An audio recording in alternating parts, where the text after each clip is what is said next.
We're live. All right, Yay! Maddie. Uh-huh. Okay. Oh, wait. Is it there? Nope. Testing. Nope. There's. Okay. Ah, sorry. Had to find my monitor. Anyway. Captain's log. Stardate 44022.131. I'll figure that out someday. Right. We are still weeks out from the washboard triplets, the phenomenon that is reportedly causing the subspace distortions that prevail this area. Lieutenant Noor informs me that we have needed to decrease warp to give the computer time to adjust to the changes, as these distortions keep getting more frequent. Starfleet intelligence has informed me that the Romulans and Klingons are also delayed.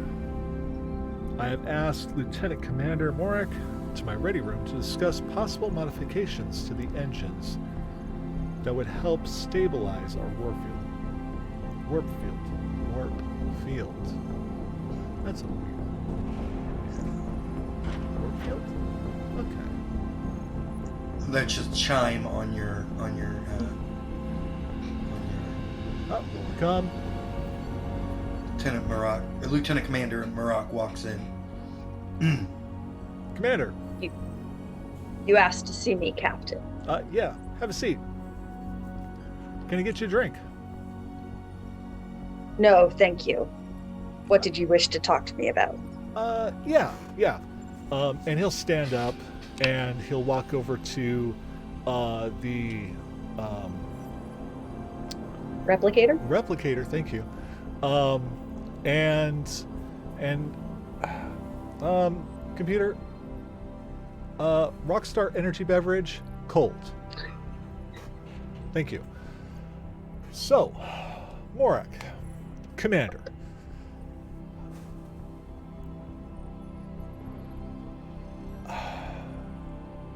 We're having to slow down quite a bit to make up for all of these fluctuations and whatnot. And was hoping that maybe you might have a few tricks up your sleeve to, make it so that we don't have to slow down. There are some things that I can try. I figured there would be. Like what? The difficulty, Captain, is these anomalies keep changing the texture of subspace, as it were, which is what our engines do. Right. It's as if your tires are changing on your car, and so is the road you're driving. Wow. That's an old-timey reference that I don't really get. But, don't have a lot of cars on Beta Z. So we cannot control the conditions of the road. We can only change what's happening in the vehicle. Okay. So, what about, The difficulty is we need to vary the amount of energy that we're putting through the plasma conduits at any given point much more quickly than we have at any point in the past. Normally you set it and you go. Now you set it and you adjust several milliseconds later, continuously. Okay.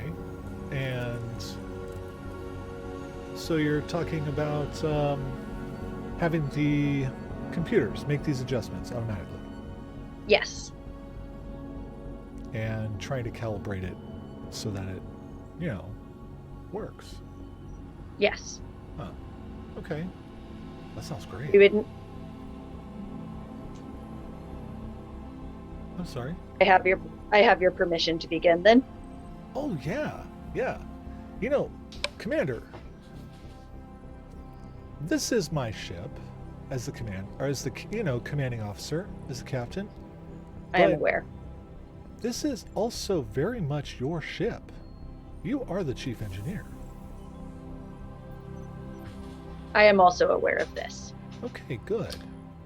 The alarm blares red alert as Lieutenant Hera comes over the intercom and says, "Brace for impact." Brace for what? And we will go in the cold open. Turn down for what?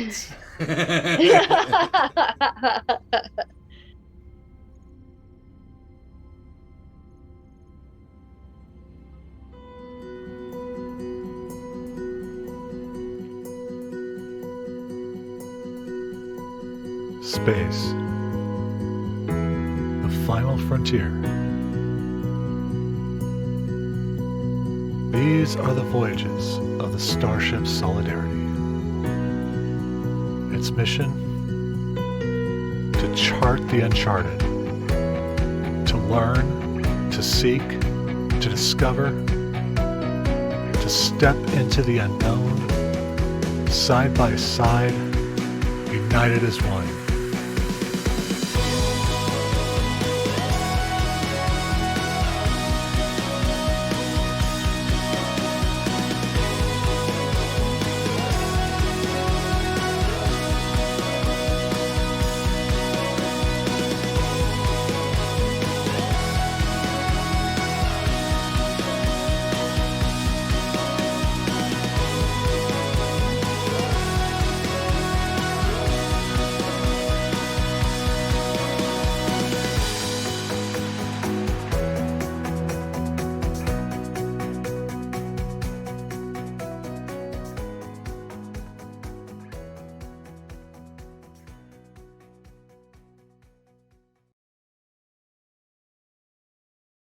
I love watching that. It's exciting. God damn, I'm good. Yeah. We're back. We're live. We're back. Okay, we are back.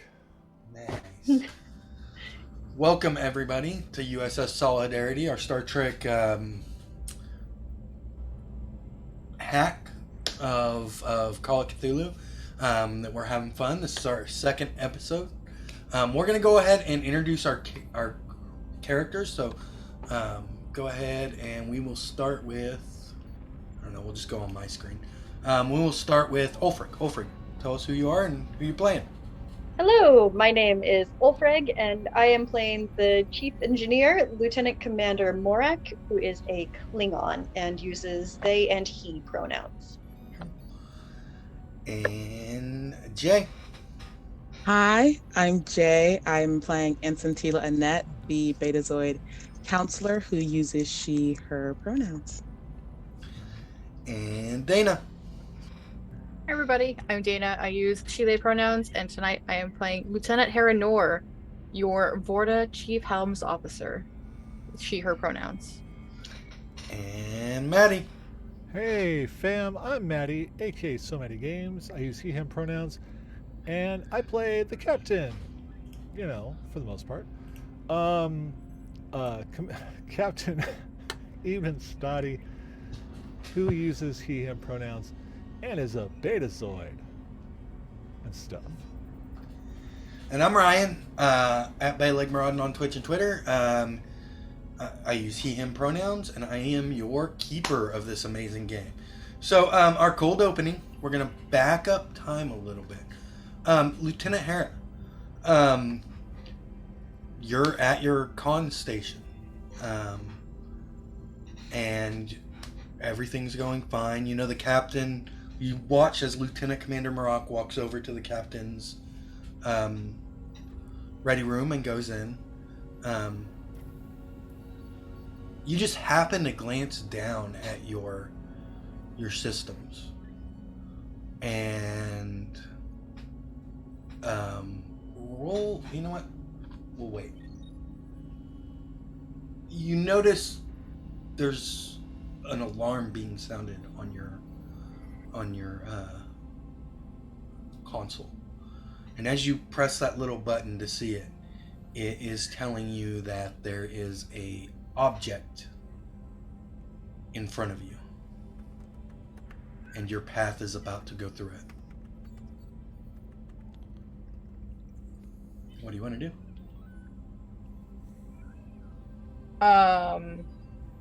Can I pull up the the view to see what it is? Yes, you can. You pull up the view, and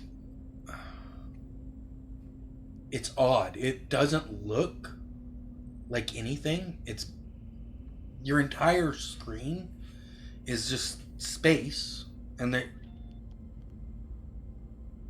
you see the light going from warp speed, but it looks distorted, and it's rapidly coming at you. I immediately start setting course for evasive maneuvers, and I'm going to set red alert. All right.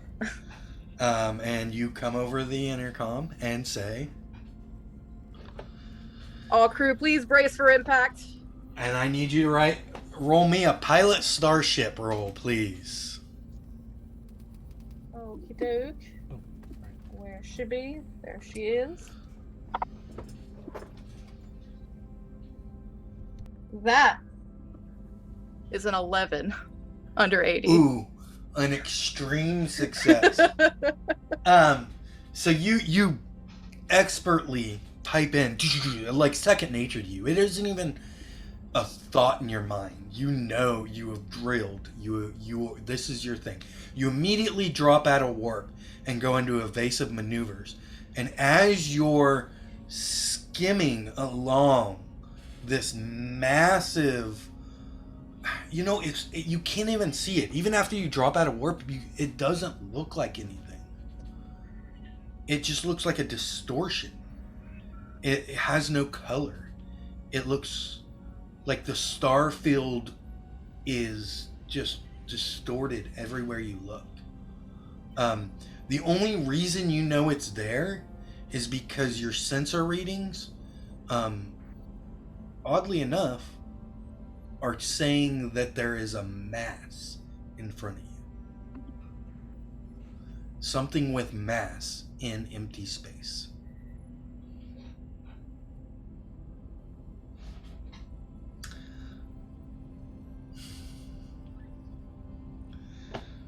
And yeah, what are you gonna do?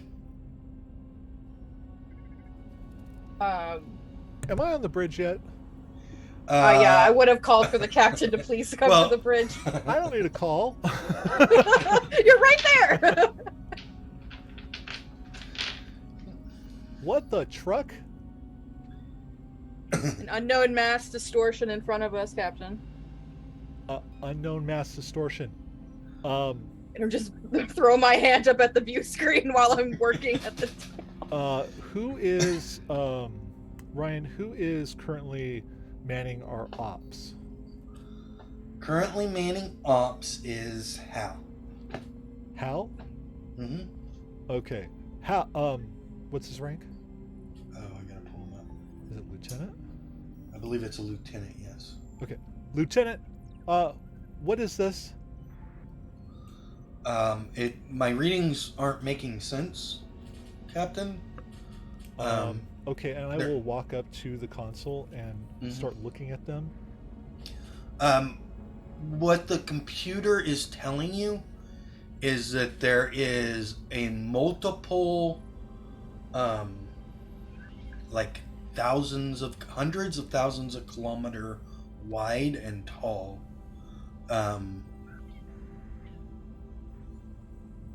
liquid mass in space. Okay. Sensors are occasionally wrong, but something like this. Huh.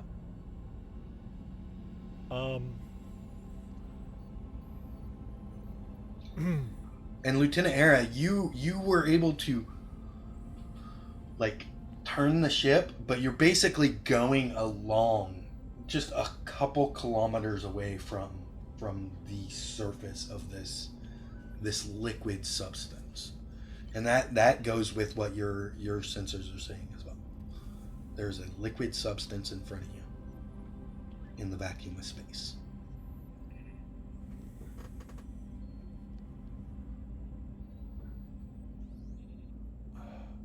Okay. This is really cool. Oh my god. Um, but we also need to figure out what it is, why we can't see it, and how to get through it. Thoughts?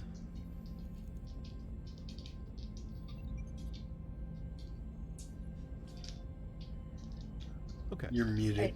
Muted, I think. Okay. Sorry. Am I on the bridge? Yeah, you can be on the bridge. Can I try to see if I can sense anything from this mass, if it maybe has some sort of consciousness or thoughts or feelings? Go ahead and roll me a power check. Okay. Right? Yes. 93 over 90.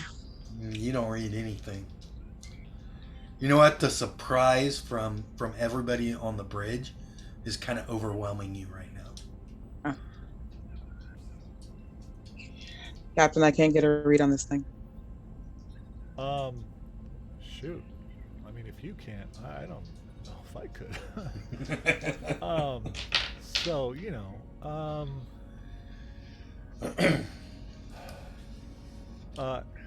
Hera, what did we,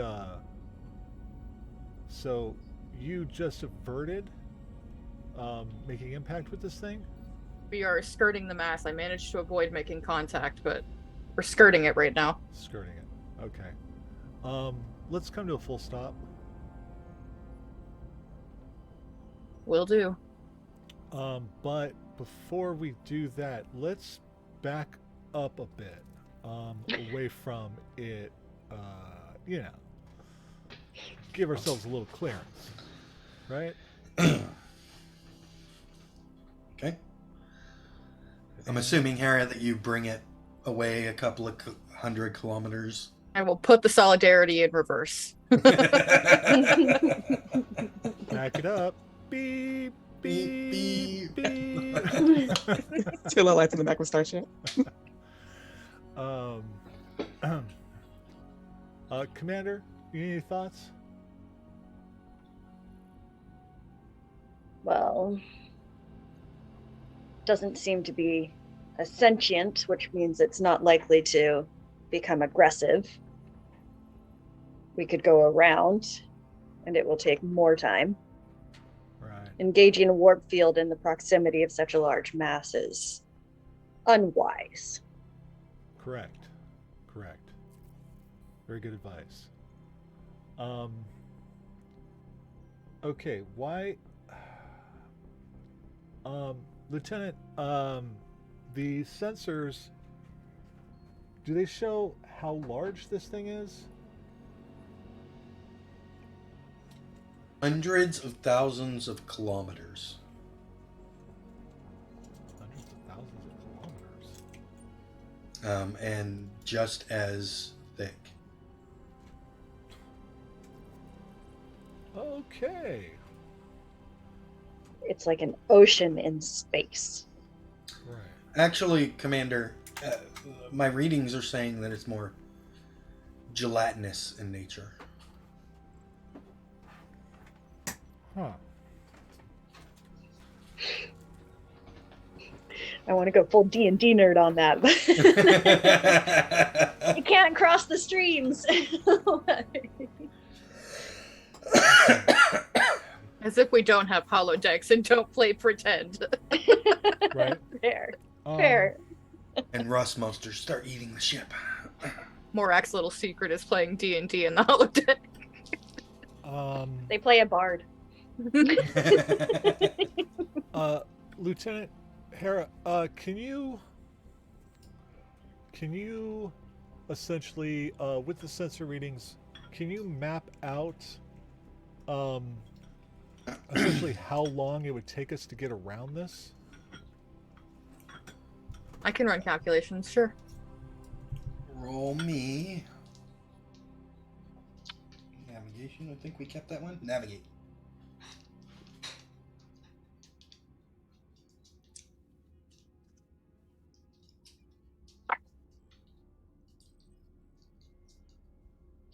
you, dice. Hmm. 22 over 20. Would you like to spend luck? Or push the roll? Ooh. Remind me what that does. Pushing the roll is basically doubling down on it. You re-roll as you reattempt to you try harder, but if you fail that time, something bad's gonna happen. You know it's only 2 points. I'm gonna spend the luck. Okay.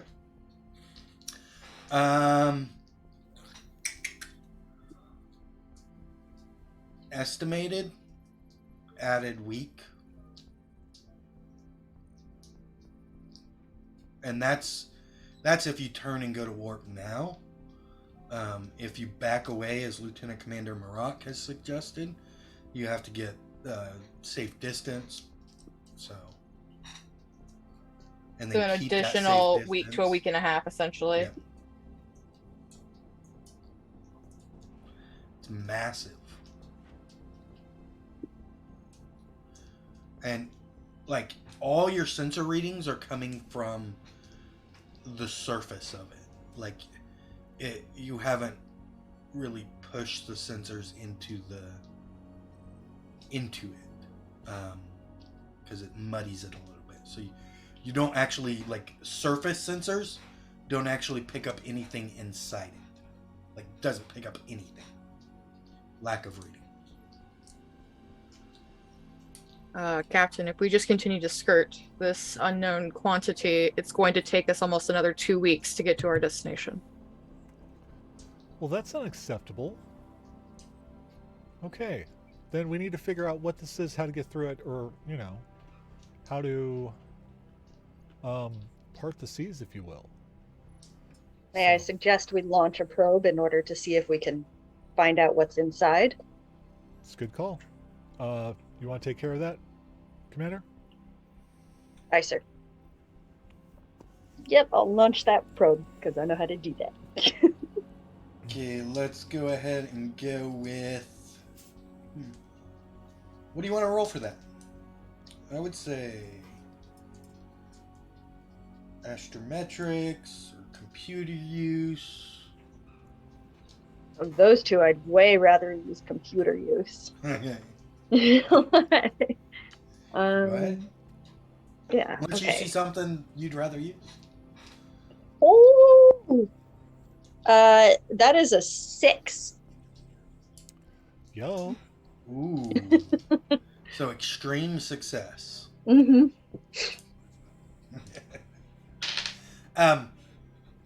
You program the probe, and the probe penetrates this gelatinous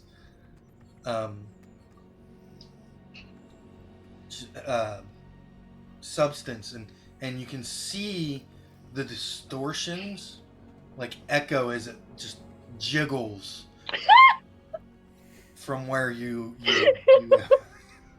It jiggles? Money don't jiggle. It jiggles? It jiggles. As it, I told you guys earlier, I have a 5-year-old's humor, right? It jiggles. We piercing that dummy thick jelly, yo. Jiggles.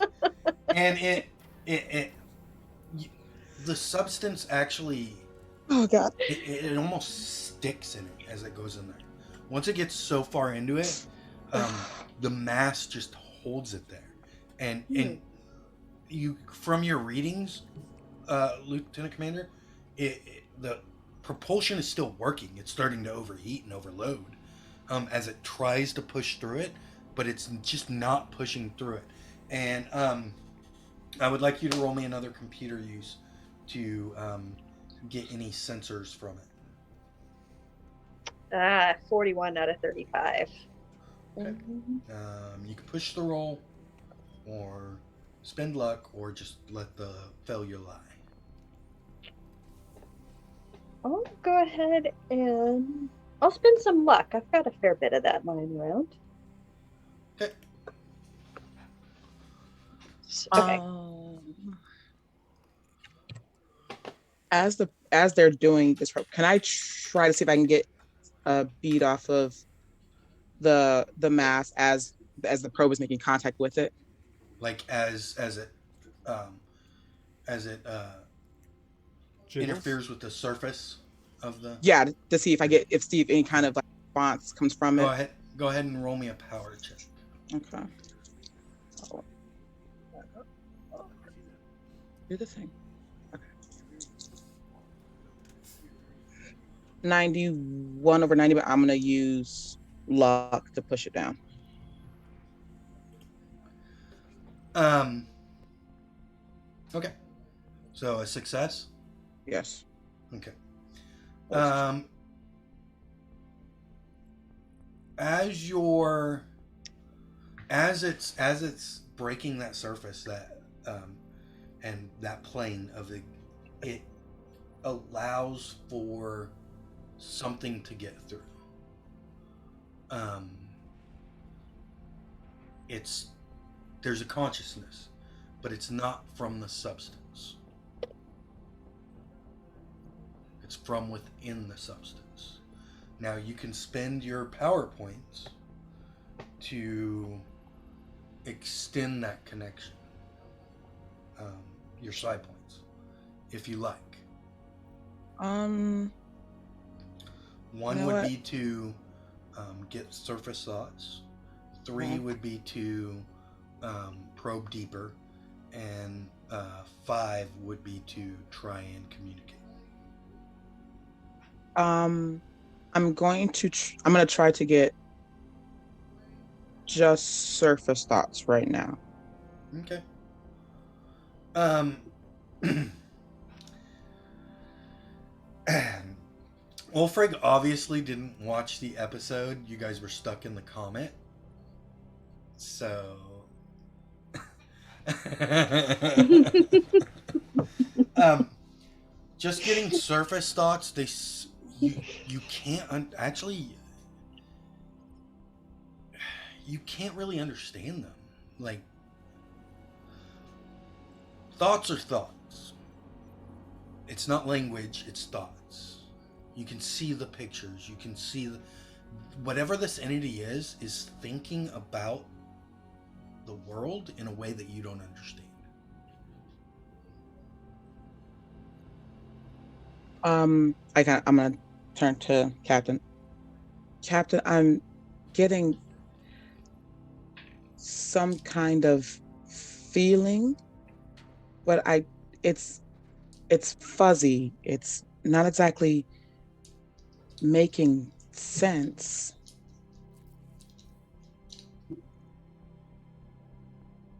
You being a counselor, um, you would probably be trained in this and like understand that it is probably um, an entity that is so strange to you and so foreign and so alien that your minds just don't think the same way. Okay. So think of like a Beta Z trying to think like the rock monster from the first series. Got you. Okay. Yeah, it's thoughts. I mean, they are thoughts, but I can't make a clear connection to it. But they're, um, it's not thoughts coming specifically from this mass, but somewhere else, or like within It's it. See, it seems to be just from a surface perspective, and I haven't delved too deep into it, but just from the initial contact of the probe. Mm-hmm. Okay. I gotta remember what the name of the science officer was. Where is my shoot? There we go. Not putting them in sync as many. Okay. Okay. Well. Fuck. Ain't this some shit? Okay. Now, options right now with with what you got going on is if you want to get more in-depth sensor readings, you can roll on one of a specific discipline. Okay. But just computer use isn't going to get you much more than I've already got you. Okay. Okay. Then I will because I have a panel in my chair, right? Mm-hmm. You know, so I will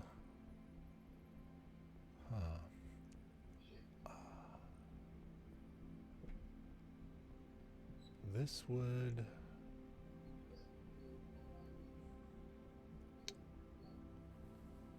I want to say, yeah, the only thing that keeps popping out at me is astrometrics, but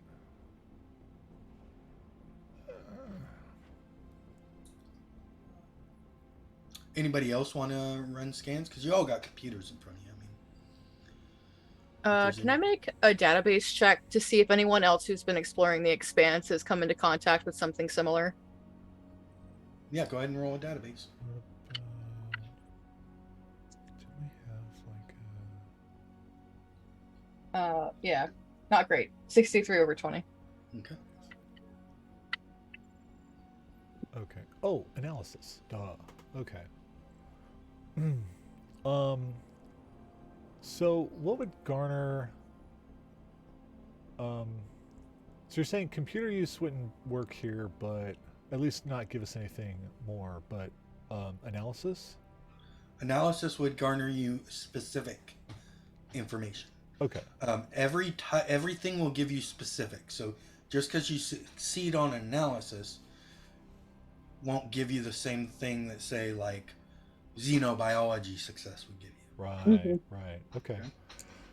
So I'll go ahead and do an analysis roll Okay. to start, as I have a decent score there.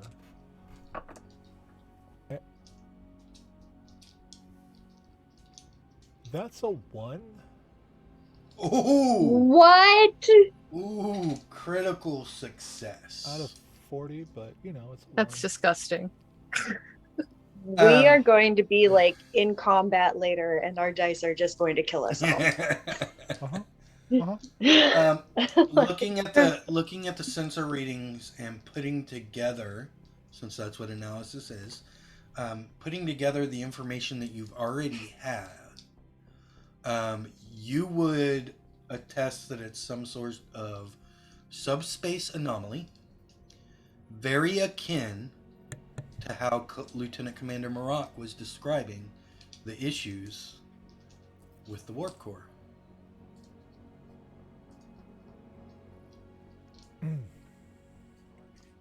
Huh. That's funny. Commander, you know what's so funny? We were just talking about this. Captain. Yeah. Just on a much larger scale. Yeah. So the way you were describing, you know, everything in the ready room just now is what I'm seeing here on this panel. And I will send the data over to the engineering station. Mhm. So, what do you think? What would you like to roll? I just messed up my notes here. Engineer.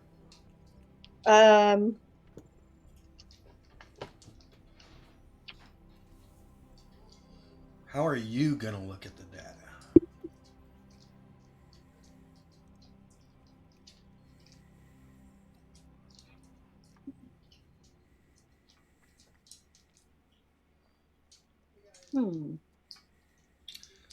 I would allow just about anything. Would get you Okay. some type of um, like astrometrics might get you some information. Chemistry might give you some information. Um, Let's go Oh, my odds are not good there. Let's go with astrometric. Physics, Where's natural world, maybe. Just about anything science related would probably get you some information. How's your astrometric score? Bad. It's kind of my specialty. So Okay.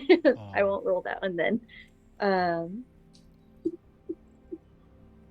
Not a huge science guy, gotta tell you. That's fair. Situational read might get you something. Okay, yeah, let's do situational read then. That's what I was thinking. Do. Oh, nope, that's a 98 on that dice. Wow. That is an extreme failure. It is. That's a critical failure. So that means that as you're trying to, you just don't see it. You don't see the connection. I'm not getting it. You don't see the connection that the captain just spelled out for you. Okay. Well. Okay. Are you suggesting subspace is conscious? Well, that is a much deeper discussion for a totally different time. But no, not exactly. Let me look into these a bit more, and let me do an astrometrics roll into the analysis. Okay. And that is just 54 under 55. Looking at the data that you're receiving and knowing your astrometrics discipline, it is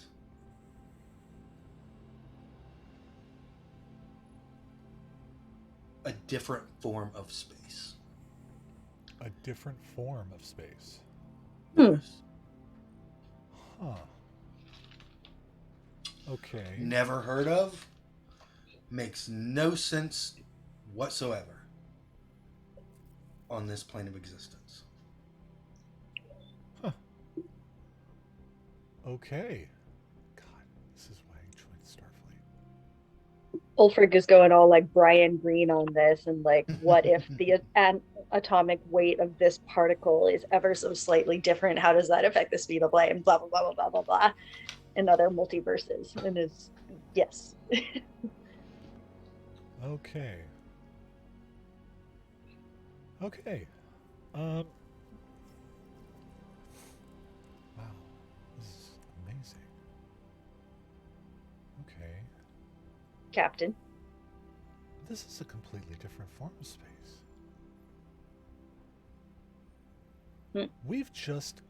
We're seeing something no one's ever seen before. And it's in our way. Oh. No one's ever even theorized before. No. We didn't even think. No one ever even thought to think about this. But it is in our way. But it's not its fault, right? Well, we'll just have to. Hera.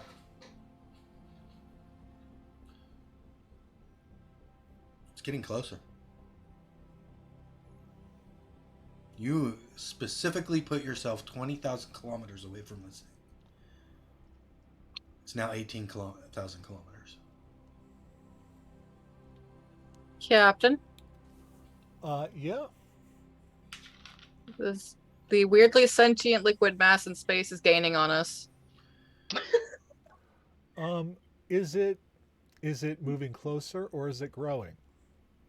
And that's when you glance over at your calculations of how long it would take you to get around it.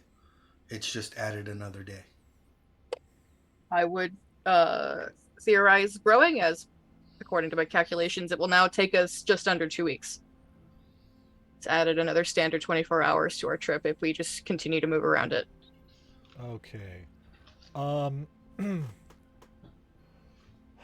let's.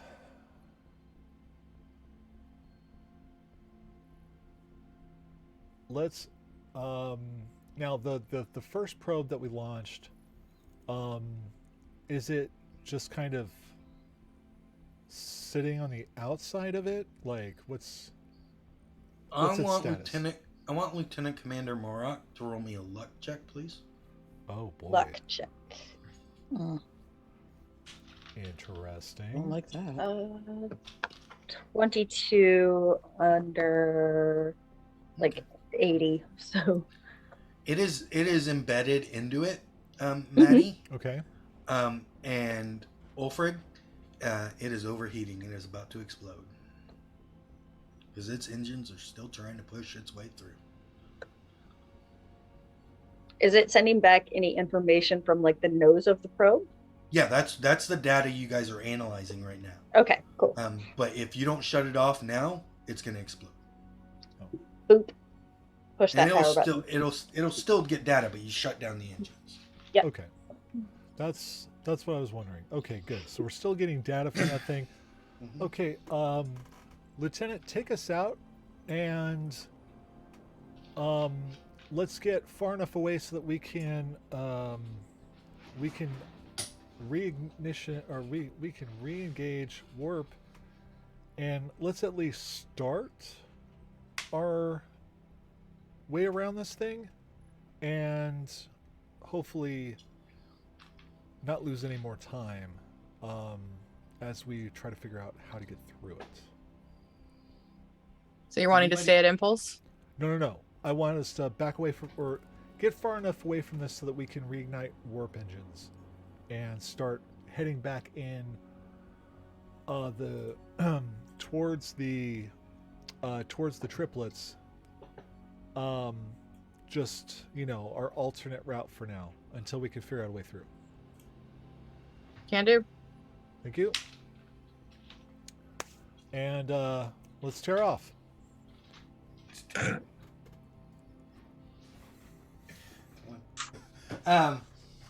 We need a hash mark we can put on the overlay. So Keeping track. Pips that light up each time. Anyway, so Lieutenant Hera, go ahead and roll me a navigation again. Navigate. I'm curious. Do you need help with navigation? I am weirdly garbage at navigating. Oh, well, Excellent. that's good for our pilot. When I made my character, she's a little bit of a bimbo in some cases, as in, yeah, I'm super great at the actual piloting, but plotting destination is not her strong suit. Here's the thing. I'm curious. I want to pose a question to Ryan here. Mhm. As there are, so a lot of times I'm going to be, as the captain, I'm going to be,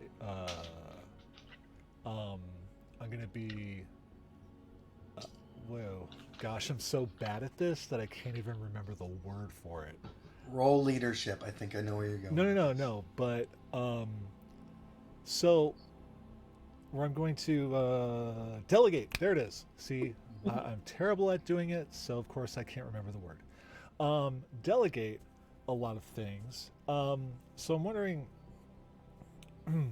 if there's something that, like, I am particularly good at because I was a former science officer and whatnot.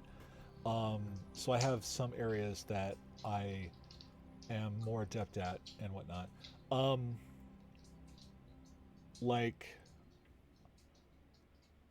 could we do something where I assist with like my score, and but it allows for like uh,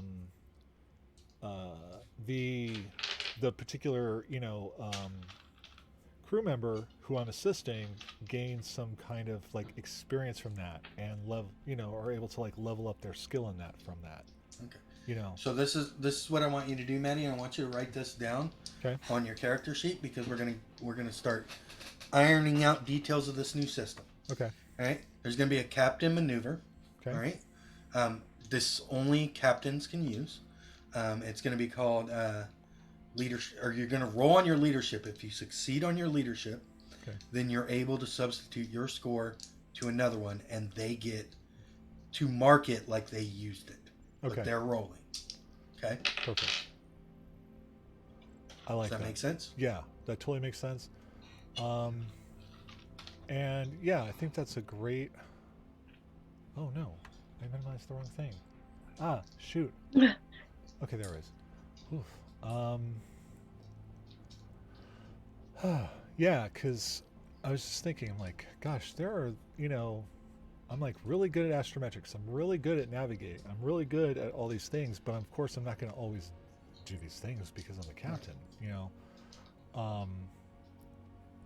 But a teachable thing is definitely, I think, yeah, I love that. Okay, great. And that helps, and that'll help. Like Hera is gonna roll with your score, and they're still gonna mark that navigation like they used it, and then Like they they used it. can do the level up. possibly. Yeah. Right. Okay. So let's see. This is But you have to succeed on your leadership. yeah. And what did we call this again? Captain's what? Captain maneuver. Captain maneuver. Okay. So I'm going to roll leadership. I'm glad that I put points in them. Okay, no. Yeah. Oh, I got a 93 over 55. So, yeah. No. Sorry, I can't help you navigate here this time, but So, this is something else I want to add to a captain's maneuver. Huh? You can only do a captain's maneuver once somebody is declared they're going to do something. So they can't change their mind once they know that you can't help them. Totally. Okay. Okay. So, Hera, you're gonna have to roll a navigation roll. That's fine. 17. Wow. Under 20. You didn't need your help. I was like, that's a 1, right? Yep, that's a 1. That's a 17 under 20. All right. So yeah, you get you navigate. It's going to have you come really close to a unexplored solar system as you go around, but nothing should be should be getting in your way. But that also, when you create that navigation roll, when you made that navigation roll, it dawns on you. You're going to be coming real close to a solar system. This thing is expanding.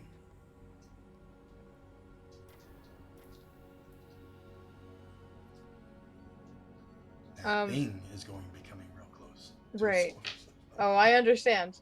While I am reversing our ship away from this mass, can I start to keep track on if the acceleration of the mass towards our position is increasing as we are leaving, comparative to where we were when we were stopped? Just so I can keep a track on it to see if anything about our systems or our presence or any kind of like electrical output that we're putting out is causing it to like be drawn towards our ship. Give me a situational read. Ho- Do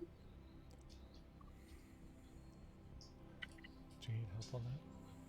I'll take a moment. It's not great, but it's better than navigate. Well, 26 under 30. All right, cool.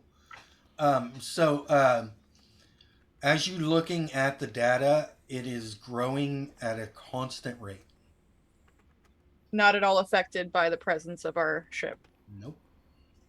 A constant rate.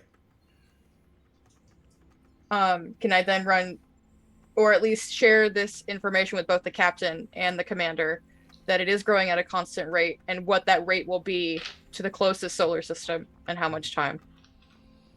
I will just, through my console, I will shoot that information over. Couple days it'll envelop that solar system.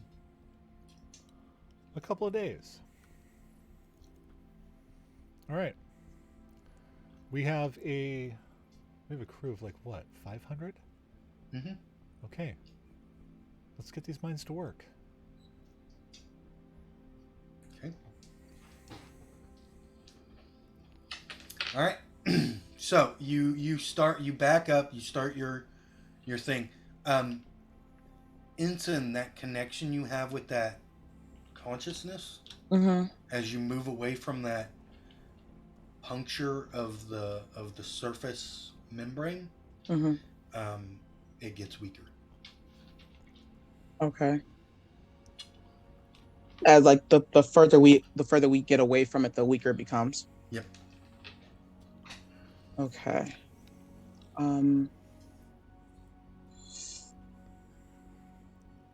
What's up, counselor? I'm just thinking I only was able to pick up surface thoughts, but I kind of want to go see if I can make a deeper connection with it. However, the space that we're putting between us is starting to break that connection. We would have to either allow it to get closer, or we would have to get within such a distance that we could be close, but still not be in its path. I don't know if that's possible. Once we initiate the warp field,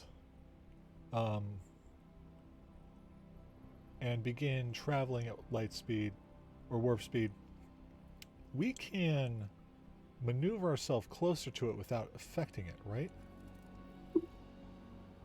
Does that make sense, Commander? Lieutenant Commander Marak? So question for the GM, did it pull us out of subspace? No. Okay. No. Lieutenant Hera did, because she read that something was in front of us.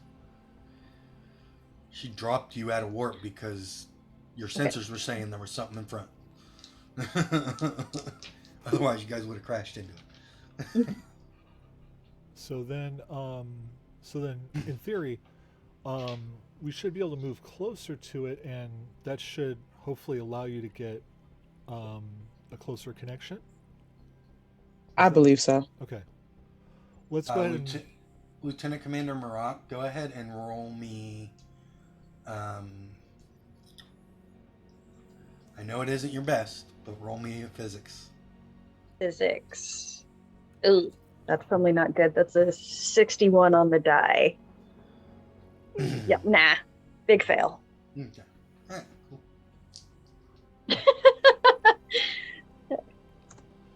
Yeah, I'm not worried by that.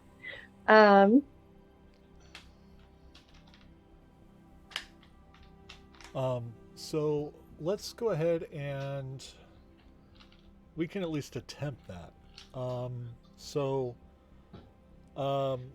Lieutenant, as we begin traveling around this thing, as we study it more, let's see how close we can get and see if this helps the counselor's connection to whatever consciousness we're seeing or finding.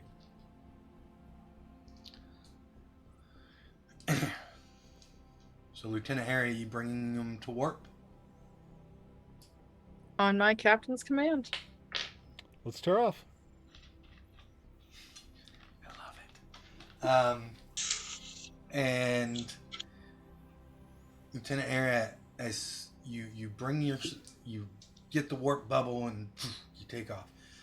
Ensign Tilla, as soon as you take off into warp, you lose that connection. Mm-hmm. It's just gone.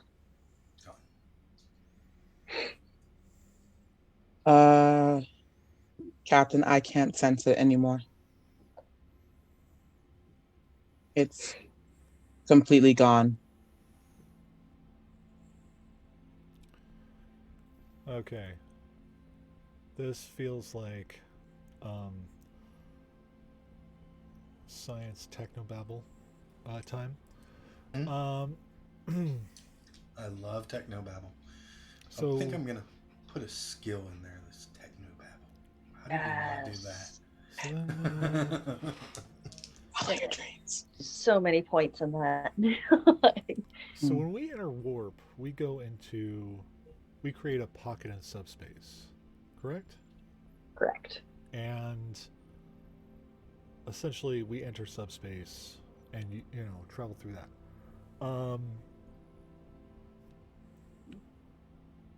If you lost the connection as soon as we entered warp, then possibly it's that moving into subspace severs the connection. So okay. Oh my gosh. This is why scientists should never become captains. You know, because we're just going to analyze the hell out of everything. But all right. Could we create some sort of subspace field to prevent its expansion? The power drain would be astronomical, but we are talking about solar systems worth of things Yeah. happening.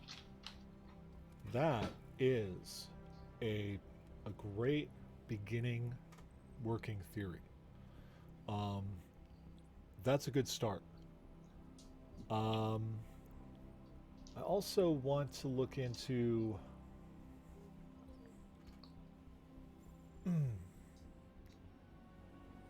how we can bridge back to out of subspace in a way that that would allow the counselor to communicate with this thing.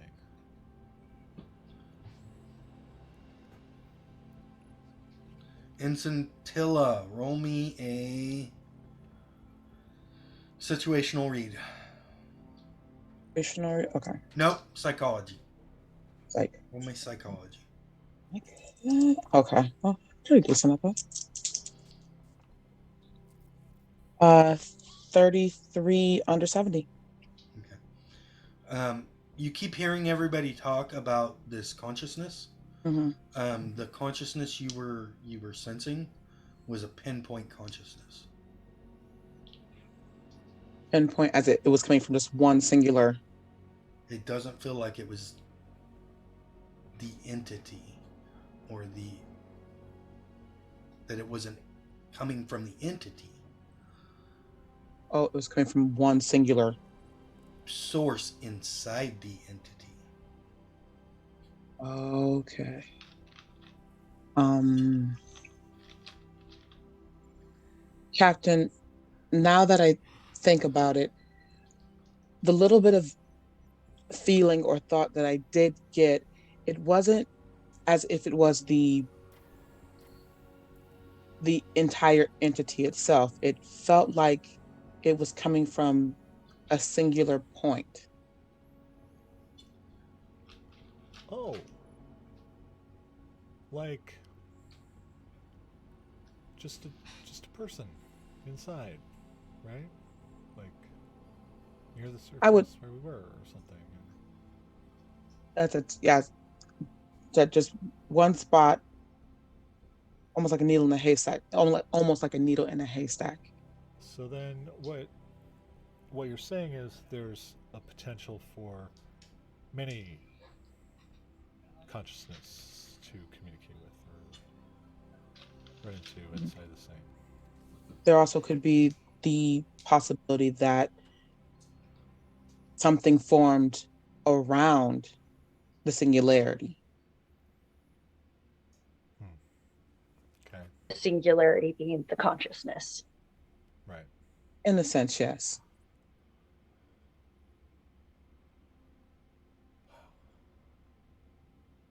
If it was more like, I would say like a high, like it was like more than one, that would make a little bit more sense. But this was just one singular point, one singular Right. bit of consciousness. Um. Okay. Let's.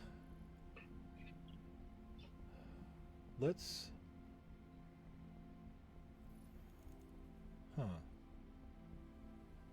Lieutenant Commander Maroc, go ahead and roll me a situational read. I want to say. Put my dice thing back up. Oh, 14 out of 20. Ah, yes.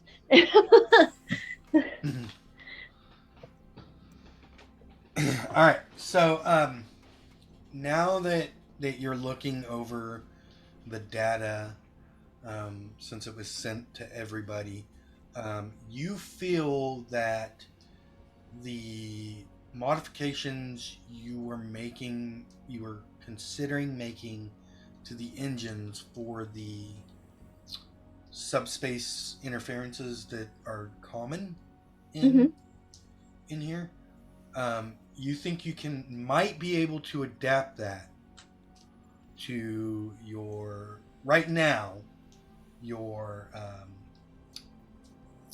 impulse engines to allow you to at least use impulse within the phenomenon, and then with time possibly adapting your warp engines. Captain, another thought. If this is a different kind of space, Right. rather than a giant living being, and it has different constants. Yes. If we use a different fuel source within our engines, we may be able to overcome the extra resistance from their space. We could travel through it. Okay. Only at impulse speed for the moment, but if I can make the same adjustments to the warp calculations, then we're through. Perhaps using tritanium instead of dilithium to support the matrix. Okay. It bears thinking of. Well, that's good. That gives us. That keeps us on track, at least, in the right direction, and it's another step forward to progress. Excellent. And it would allow Incintila to maintain her connection with the individual inside this space pocket entity thing. And also, like, once we're inside, maybe we'll have an easier time connecting to whether there's just the one or if there's more. And that is something I can assist you with, Ensign. At least I can try to reach out myself. But for now, yeah, let's make it so. I see. All right, Lieutenant Commander, you're going to have to go to engineering for this. Okay, I book it out of there.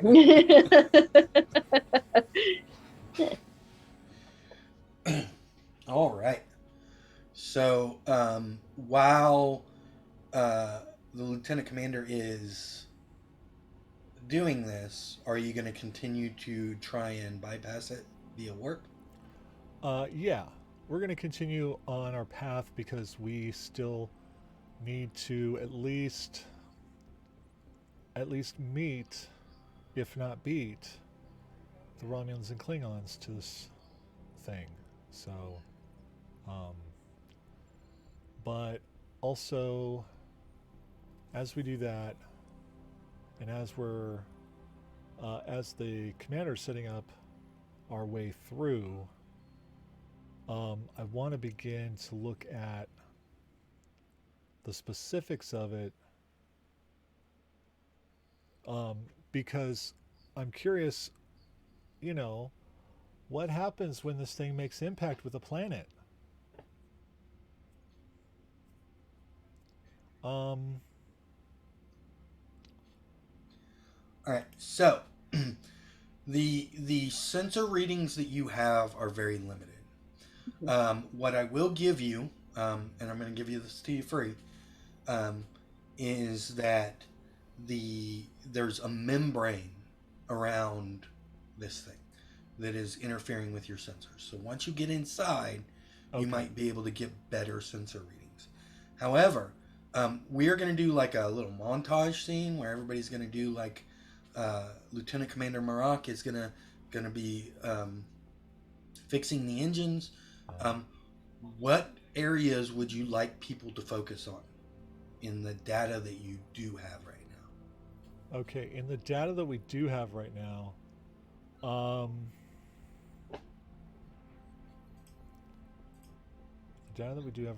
we need to focus on the how we can mitigate it, um, and it's which would be its what its makeup is, and whatnot, and not exactly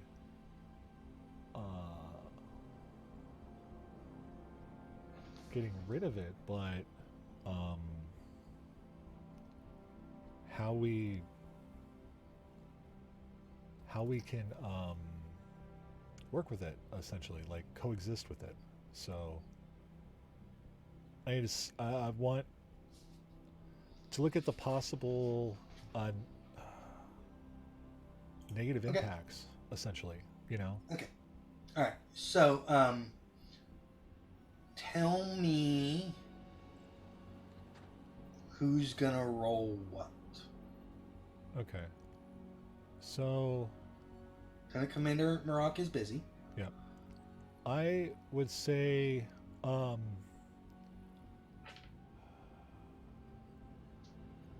we because in my head I envision um,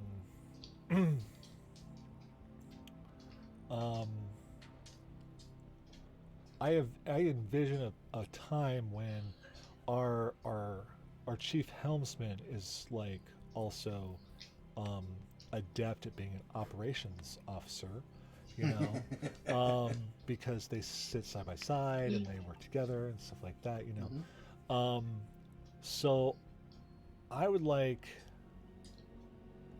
the lieutenant to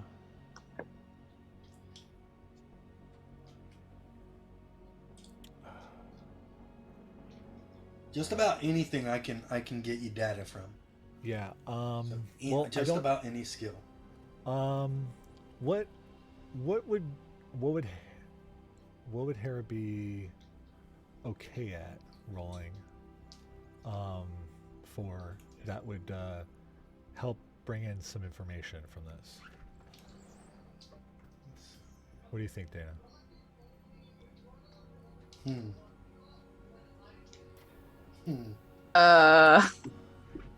Like anything in computer use, anything in any sciences, anything in um, uh, sit read or investigation or like anything that isn't I'm looking at Harris stats right now. counterintelligence or fighting or piloting is generally at a 30 or below. Okay, well, I mean, that's what I'm saying. It's like it's okay if it's. I have additional points. I've put points into astrometrics. Okay. And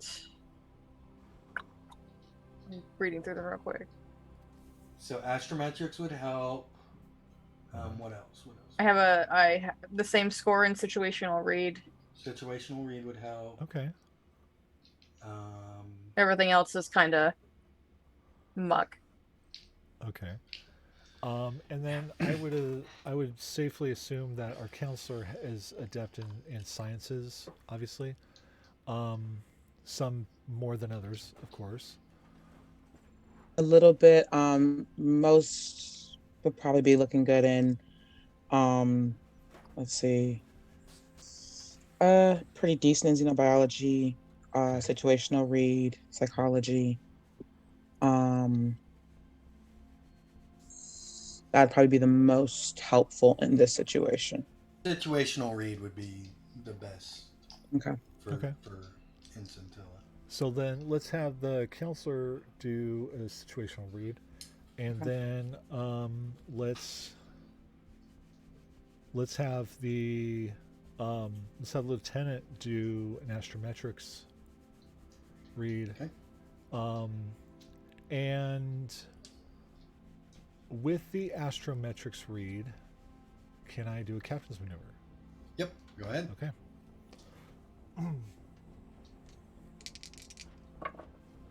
Hello, that's a 15 under 55.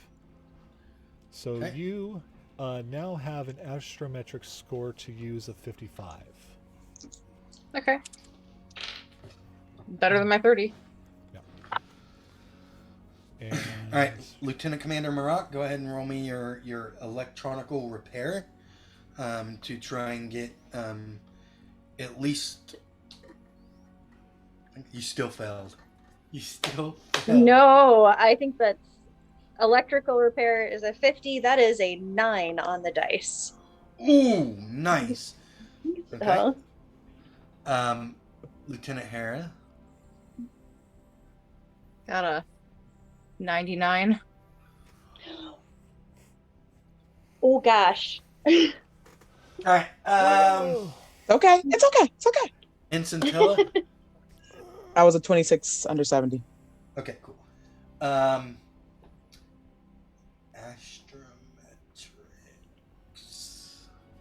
Lieutenant Hera, you're sitting there and you're analyzing this data and you get angry at it. You just can't put it together. And as a matter of fact, like with the leadership role, he's trying to help you and you feel like he's being condescending.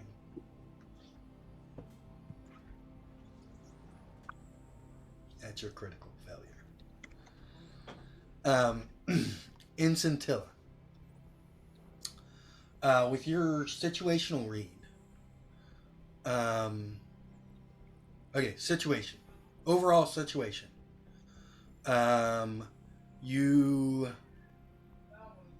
This is going to, if you don't find a way to stop it from growing, this is going to envelop that solar system. That will not be good for the solar system. This is some sort of liquid space, which should not exist in the vacuum of space. Liquid should be freezing in the vacuum of space. It does not exist. It should not exist. Lieutenant Commander Marak, you get those engines, or not the warp engines. You get the Impulse engine. impulse engines ready to move. You like way faster than you thought you were going to do. Yes. That's the information you got. So you are ready to tell the captain you can move into the Captain Engineering here. Yeah, go ahead. Impulse engines are ready to enter the liquid space. Awesome. Okay. Lieutenant, want to plot a course through?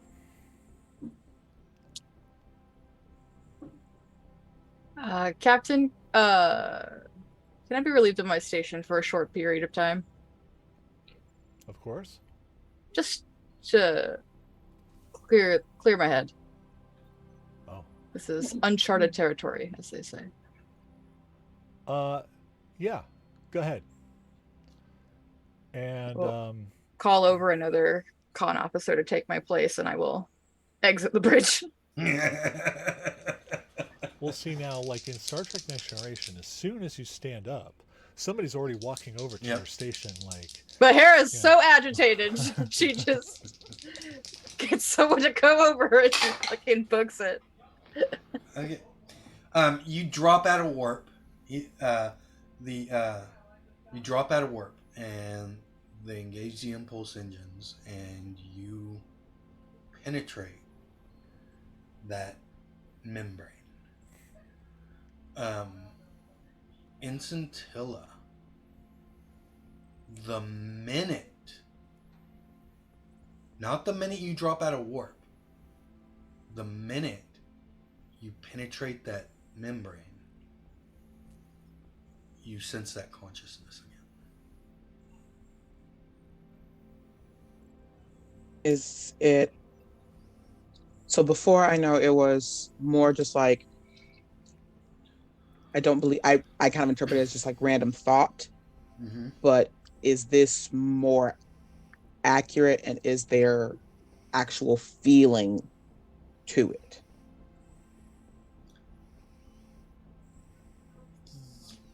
Yes. Okay. Surface feeling is excitement. Okay. And it's pinpoint. And as you type in like the direction and all that you're feeling that entity coming from,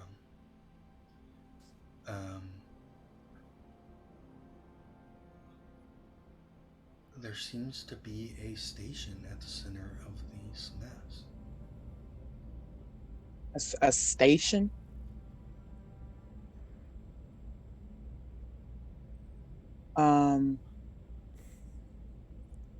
Captain, I don't know if you're picking up on this as well, but there seems to be some... I can only describe it as a station within this. Artificial structure. Okay. An artificial structure. I don't know if you can sense that as well. Okay. And I kind of want to... Can I actually like let him feel what I'm feeling? Like... Yeah. Okay. And you feel it. It is strange, and you have been connected to strange beings. Scintilla is new to Starfleet. You've connected to strange beings. You cannot understand. You do assume that this is a feeling of excitement, but it's so foreign, so alien. Could I possibly do like a linguistics roll here to maybe interpret this a little bit better? Yes. Okay.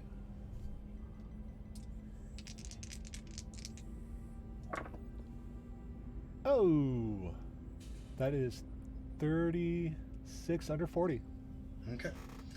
And as you start thinking about the feelings that aren't really translatable to our consciousness, Right. You get not only excitement, but malevolence. And with that, we're going to go ahead and go to break. Dun dun dun. I was just gonna ask, can I pick up any hostility? Just about to ask that shit. I did it. Oh, we gonna die, y'all. You gonna die, y'all? Damn it. All right. Well, we'll be back.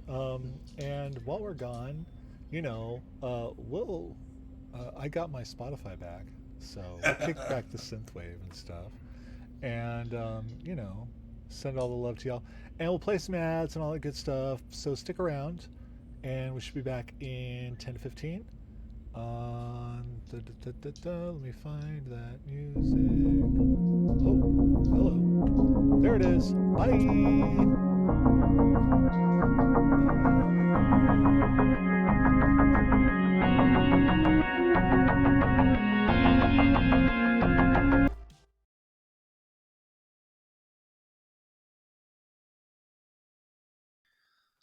We're back.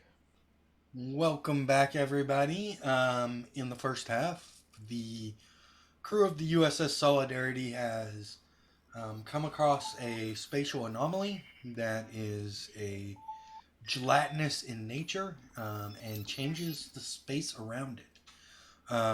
After some scans and some science, they modified the impulse engines to where they could enter the area.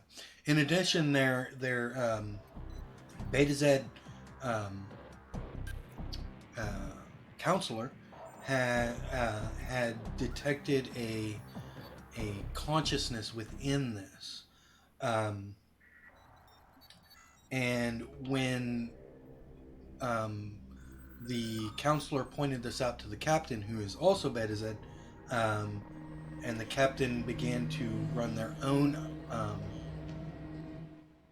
understanding of what was going on, he sensed a malevolence to it as well. But first, we're going to go to Lieutenant Hera Noor. Lieutenant Hera Noor was frustrated because she felt that she was being condescended on by the captain, and left the bridge. Where are you going, Hera? Where Hera always goes whenever she needs to clear her mind, which is the gym or any type of whatever training room is closest is where Hera would make her way towards. Okay. So you head to the gym.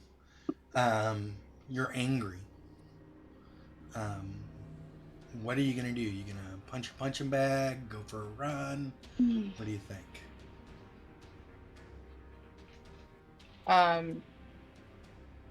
With this particular instance, Hera would probably get lost in some form of repetitive motion or like regulated flow. So would probably actually work through several like martial arts moves, like katas and such, just to clear her brain of any of the anger and the agitation, and just kind of grounding herself in the familiar movement.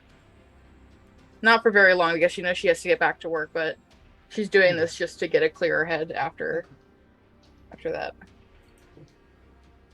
I want you to roll me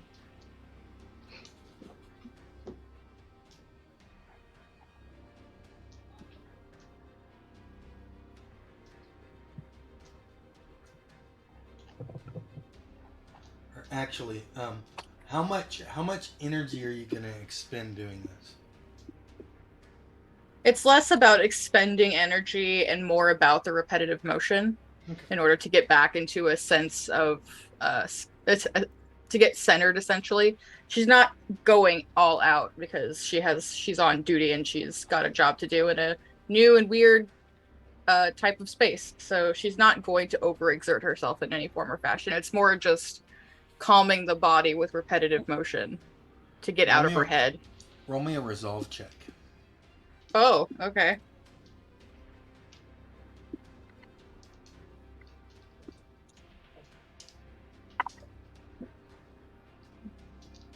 $28 under 45. Okay.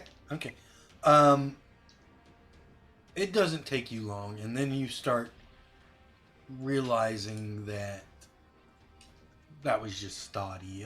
He wasn't intentionally being condescending at Um,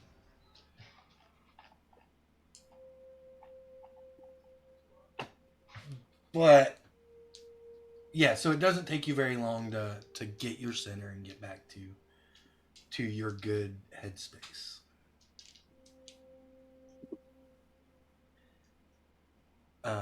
Are you gonna head back or?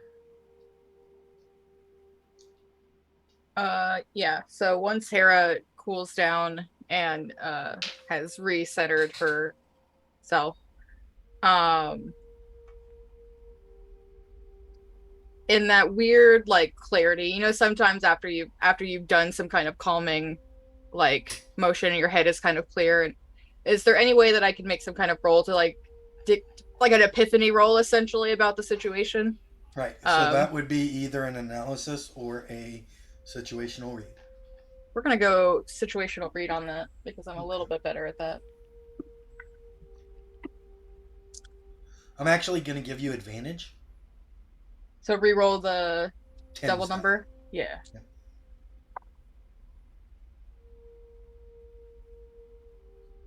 We're gonna go with the 16 and not the 56, Okay. Okay. That which is under 30. That is a success. All right. Um, it just dawned on me that two of these players have never played Call of Cthulhu with me. So one of the things that I do in this type of system is if you have a place or a way of centering yourself, like Dana just did, um, that is a way to better your chances. So that's a good way to get Okay. like advantage on a roll or something like that. What I'm saying? Normally, like in Call of Cthulhu, that would be a way to heal sanity loss, but we took away sanity. So, all right. So,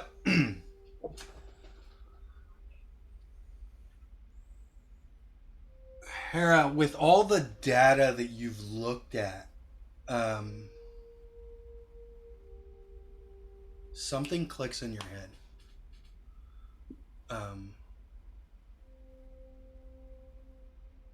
This anomaly isn't natural.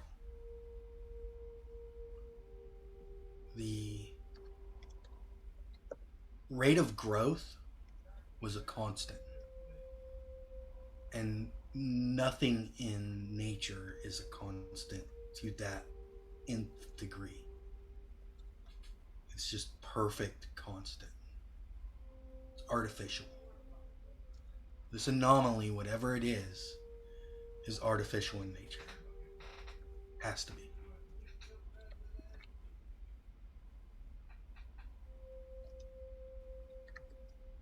With that, um, Hera immediately starts booking it back for the bridge Okay. because I wasn't there for the Betazoids having their malevolence moment, so she's just like, oh shit, I gotta get back to the bridge to tell Captain. Runs. All right. It doesn't take you long to get back to the bridge. What's going on the bridge though? You feel this? So yeah, as soon as I feel the malevolence, So I want to be clear. It isn't an exactly malevolent feeling because this is still alien to you. yeah, of course, yeah. Using your linguistics, Yeah. you would assume I'm that it's interpreting this as malevolence. malevolence. So my first reaction would be to turn to the counselor. So I've had a lot of experience with interpreting different languages, feelings, thoughts, and whatnot over the years. One of the things I'm picking up here translates loose to something akin to a malevolence, right? Now, I don't know if that's really what it is, but that's what it interprets as.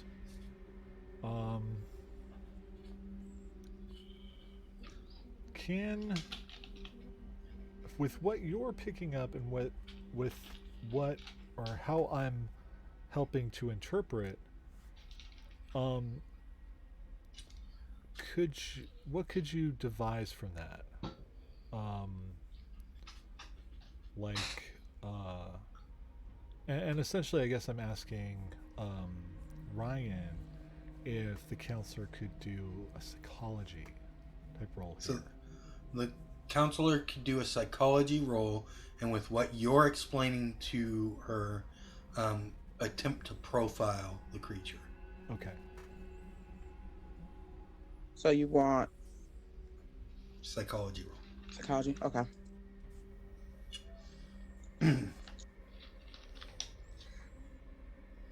That is a 74 over 70. Oh. Oh. Oh. Do you want to push it? How do you feel, lucky? Um, Or do you want to spend 4 luck? my first instinct is to just push.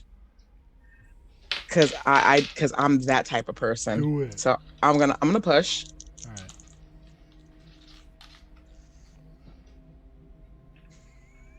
Oh no. 73. And you can't spend luck on a push, right? No. Yep. Okay. How As the you- actual? As you start thinking about what he's telling you, and you kind of open yourself up to this idea Mm.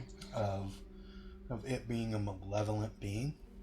I need you to roll me a power check. Okay. Okay, it's not too bad. I love you, JB. 2 shit rolls. 92 over 90. Wow. Yo. It's not my night, y'all. You said it. You know that? You said that the rolls are gonna be turned Kill on us. I think I was the one who said was it, it you? actually. Yeah. I Yep. am so sorry, Tila, that you are bearing it. The brunt Yep. of my misfortune. You're gonna take 2 side point loss. Okay. As It drains. Yep, my brain space. Yeah. it knows you're there. All right. So now it's so before it was not aware of our presence, but now it's fully Now you know it knows you're there. cool. You Cool, feel cool, it looking at you. cool, cool, cool, cool, cool. I almost went into like this whole thing because I'm a Cthulhu person, but anyway. And then your eyes start to bleed.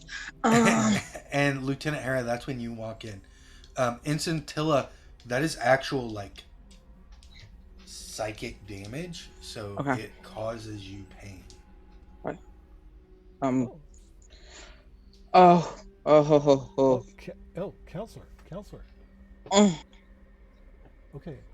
Up. Okay. Hey. Oh. Focus in on me. All right. Ooh. Let Apology. Let go of the outside. Oh. That was way more than what I'm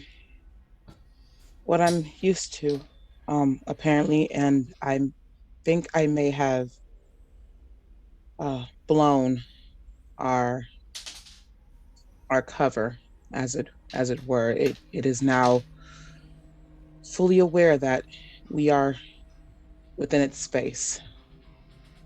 Oh. I can't say what it might do now that it's aware of us. Lieutenant Hera, you run onto the bridge. Oh, Lieutenant. Back so soon? Yes. Is Ensign all right? Yeah. Just a little psychic trauma. All right. Well, it dawned on me that nothing in this universe grows at a fixed, constant rate. Right? So whatever is here was probably placed here on purpose. It is not organic. It is 100% artificial. Something is. Okay, so based on that, based on the malevolent interpretation of the giddiness or excitement that we're picking up from this consciousness, it feels as if some being, some either person or society or whatever is attempting to take over our space.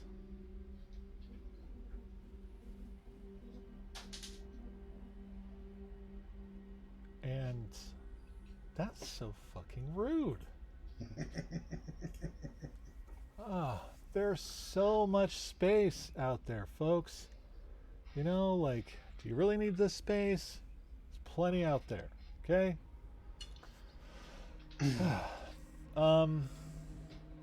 Okay. Let's all right. I would first like to I would like to do a situational read here. All right. I will return to my station. And ask, when you return to your station, you look down at your things.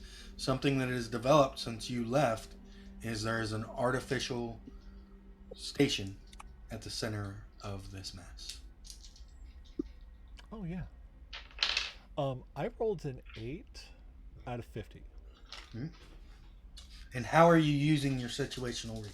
Well, I'm trying to look at. Well, I'm looking at everything that we've learned so far, and trying to.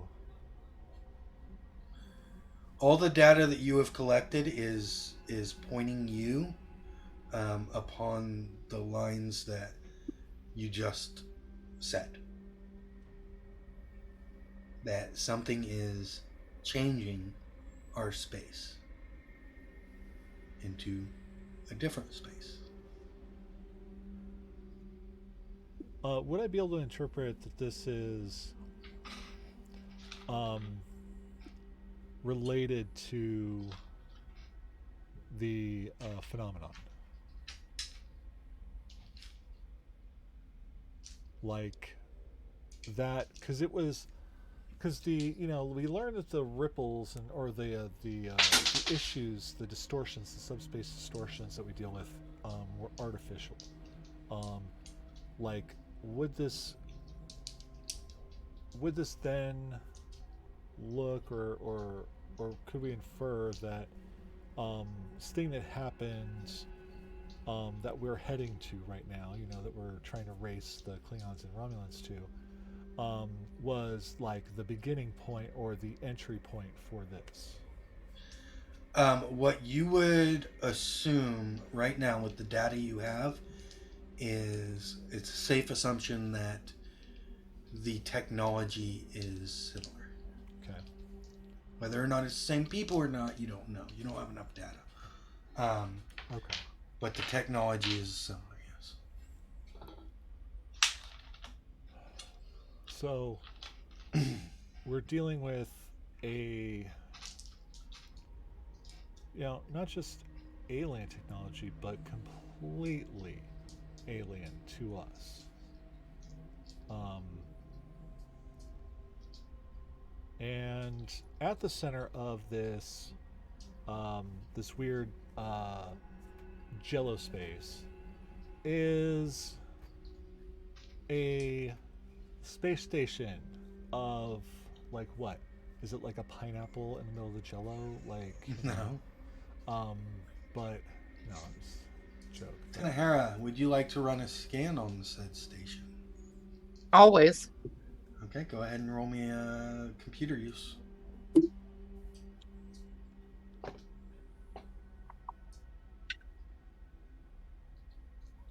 Actually, I will allow either computer use, situational read, or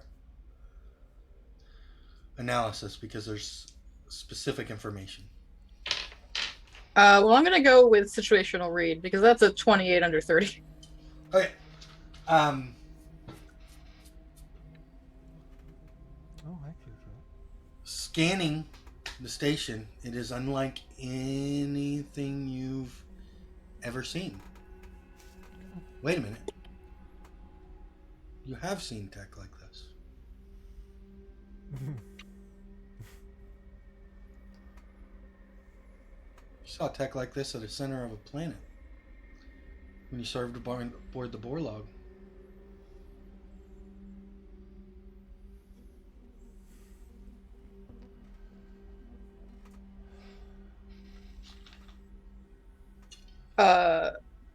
Brain bad. Will you please remind me of that situation? Oh shit! I don't think. Or was I Forgot not you there weren't- for that? You weren't there for that. That's right. For that. My bad. I was like, In the computer database, There you go. there is a record. I totally forgot Dana wasn't there. Yeah. Of the USS Norman Borlaug before you got there, saving a race of breaking the Prime Directive and saving the race of the Lemurians by transporting them to another planet because their planet was held in a stationary orbit by strange ancient alien technology that was failing. It's a whole big report on it by Horatio. Some rules are made to be bad. Some are made to be broken. What? I won't send. As I am going through the database, because I would have assumed that Hera would have been on the ship when that happened. I just wasn't actively piloting her at the time, because we just kind of just waved Hera onto the ship whenever I joined. I will send this only to the captain, and I will highlight the important aspects of the report. The tech that Hera is reading from the station is very similar to the tech that was at the center of the Lemurian planet. Okay. Well. Awesome. And if you remember that, all that data is classified. Oh yeah. Yep. Whatever. I still remember it all. And Horatio sent it off to other people. Okay. Actually, if that information is technically classified, is that a physical report, or would just Hera just remember that? I think Hera would just remember that. If you were on the ship, you would remember that. So instead of sending it, because if it's classified and Hera doesn't want to trigger the intelligence operators to go through their systems, she would just kind of like turn in her seat and look back to Stoddy and be like, the Lemurians.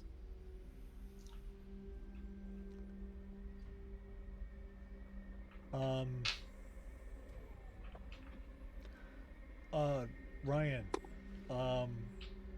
I will, just to ensure that I'm interpreting this correctly, can I spend a psi point to pick up on what they're thinking in their mind right now? Yep. Okay. Yep. You don't even have to spend a side point because Okay. I'm sure it's surface thoughts to Hera Okay. right now. Then I'll just kind of.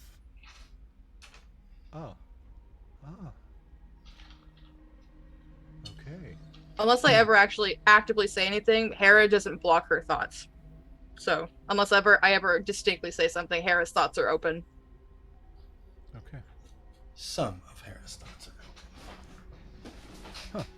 Some things just run on autopilot, and I don't have to think about it, Ryan. We are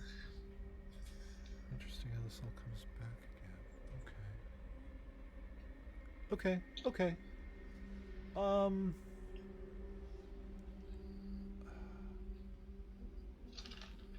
Commander, how are we coming along with the engines, navigation, and all that? Techno babble gobbledygook. Roll me another electronical repair. Okay. Oh, come on, dice. You can do this. Oh, holy shit! That's a 5 on the dice. Out of what? Like 50. All right. That is You are, you are, you are almost ready to fire up the Oh, you can't see it warp because I've got this. engines. You are almost ready to fire up the warp engines. We're 80% there, Captain. Okay. All right. Keep trucking along. Let me know as soon as those are ready to go. Study out. Commander, Commander, as Ducky's standing behind you. Yes, Lieutenant. Oh, yeah. Um, so, I've while you were working on the engines, I was trying to run some tests. Um, just we don't have transporter control or weapons control in this. Shields also are not going to be effective in this space right now. This is important information. Thank you for He, bringing it to my attention. he looks scared. He looks like you're gonna punch him for bringing him this. No, it's a thank you, and then flick on the comm badge, and immediately I'm going to tell the bridge that. Lieutenant Ducky, do you have any idea why we are unable to use it to access these systems? the it's strange, Commander. The space outside isn't operating on um, the natural laws of physics that we know. I'm trying to adjust it right now. You know, Horatio was an expert in transporters, and he taught me so much. And I'm trying to at least get those up, but yeah. Morak doesn't know about the malevolent consciousness. Mm-mm. So, our first priority must be the warp core and making sure that we can travel safely. Once that is done, then transporters become our next responsibility. Yes, Commander. I will switch my focus to warp core immediately. Thank you, Lieutenant. And Lieutenant Commander Morak to the captain. Yep. Study here. We do not yet have warp engines, and I'm afraid to report that our weapons and shields and transporter capabilities appear to be limited in this subspace bubble. I got it! You hear that over the intercom. You hear Ducky so excited he screams. He just rolled an 8 on his engineering. Yes! Go, and Lieutenant Ducky! he just finished your warp core or your warp Correction. engines. We now have warp capabilities, but our other systems remain limited. How limited are we in the, shields? Non-functional. What? Wait, what? Commander, non-functional. Okay. Cool. We are in no immediate danger from the space itself. No, but there is something that knows we're here and may not like us. Lieutenant Commander Ducky. Or Lieutenant Ducky. Giving him I'm not promoting him to Commander. Yes, Commander. Yes, Commander. Shields must become our number one priority. Yes, Commander. Excellent. Thank you, Commander. And thank you for the warp engines. You're welcome, sir. Great job. All right. Hera? let's tear off. Aye, aye. And immediately set into warp. What course are you laying in? I would wait until the captain tells me where to go. We are headed towards the washboard triplets, so whatever gets us there. So back to our original Yes. course of action. Okay.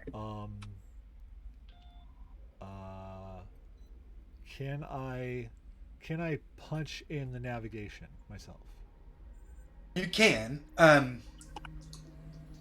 Have I helped Hera with navigate yet? Yes.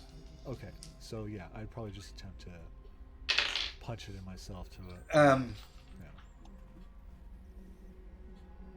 What's going on? That solar system's still in danger. Yes, no, I know, but we still need to at least continue moving because we're not. I mean, this is pretty large, right? Yeah. We're not gonna zip out of it real quick, right? No, my question is, are you pointing towards the station or not?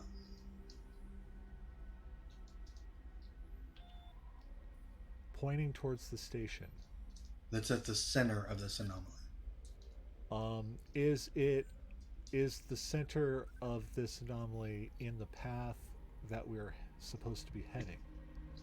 Vaguely.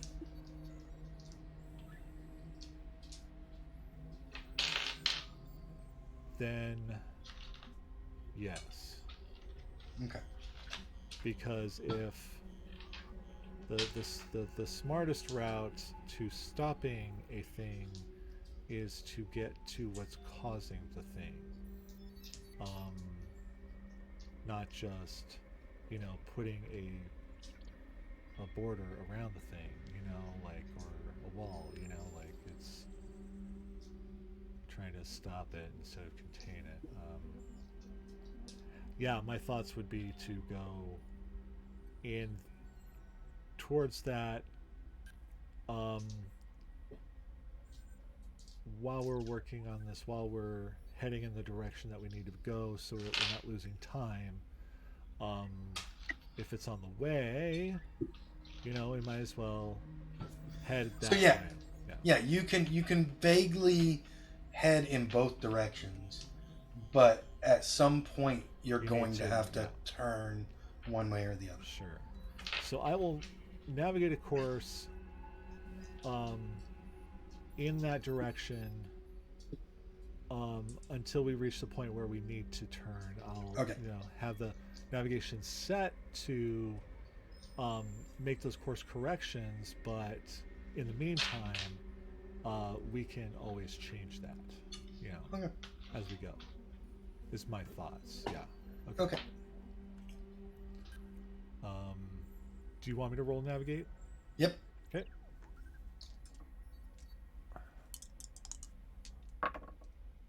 Oh, what is that? 38 under 50. Okay, so you have your course laid in.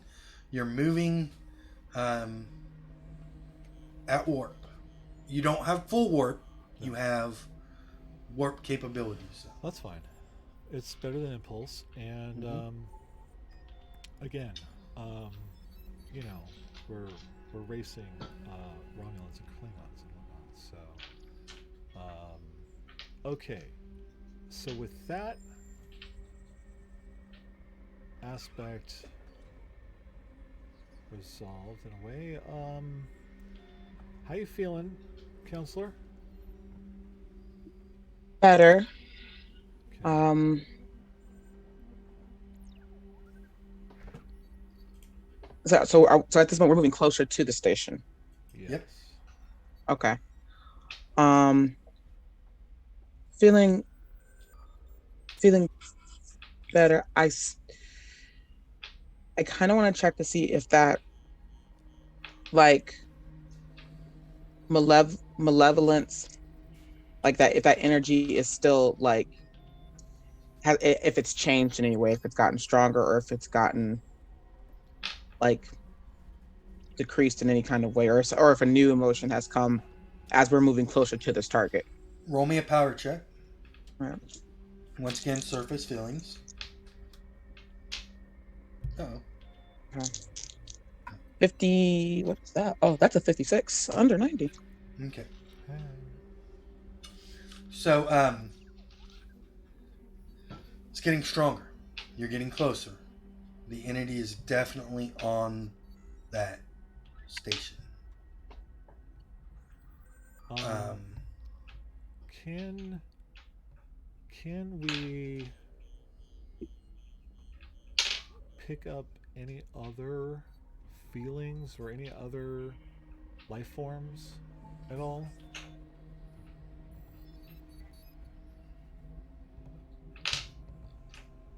no. Wow. Okay. So one single excited, malevolent mastermind is, causing Jello space to grow from a station. Yes. And It's this is synopsis by Stoddy. No, that was way too Yes. clean for it to be from Stoddy. Captain I'm- Stoddy, okay? Oh. Yeah. No, Commander Stoddy's would have been much dirtier. Okay. Cool. Cool. it hasn't made any type of move to attack us or go out of its way to attack us Yeah. or to cause us harm. But I'm Are you picking up it's anything now that it's aware of our presence? Um, are you picking up anything else? Is it reacting to our? Does it even see us as an issue, a threat, or is it? could I try to speak with it telepathically? Is that something I Take can do? 5 side points. Okay. Okay. At What do 5. you, yep. What do you Okay. want her to say? Um shit.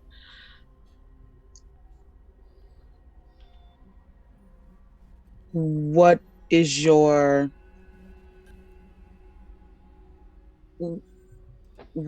intention?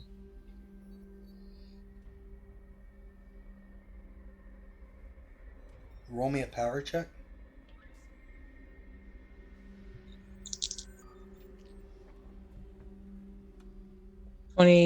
26.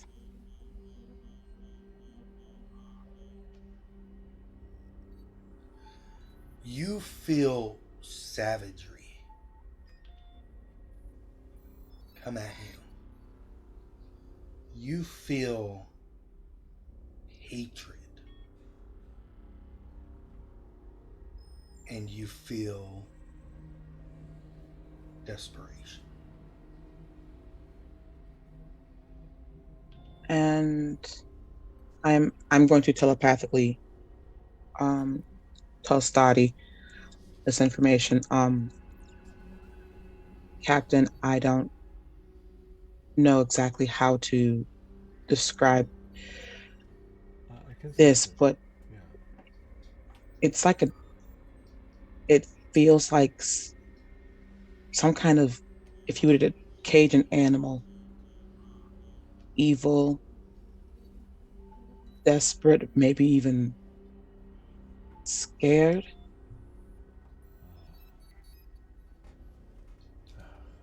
Okay. Sounds like someone needs a mimosa.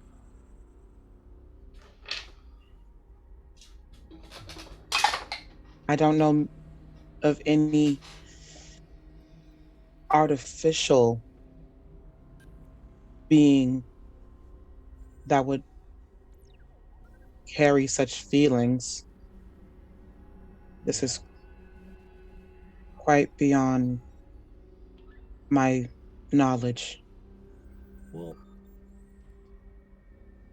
what it seems to me is whatever this life form um, isn't artificial at all. And it's most likely inhabits a different dimension or something like that. Captain, Yep. as Hal speaks up. Yeah. I'm not reading any weapons or shielding on the station. Okay. But I am reading a massive power source. That A makes sense. massive unstable power source. Oh, there's the key word there. Unstable. Yeah. Yeah. Okay.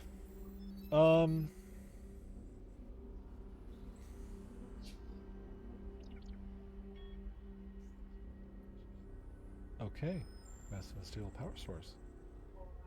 This is not good. But is probably what's causing all of this. Okay. Can you can you show me those readings, and can I uh can I do analysis on this? Yep, definitely can. Let's see.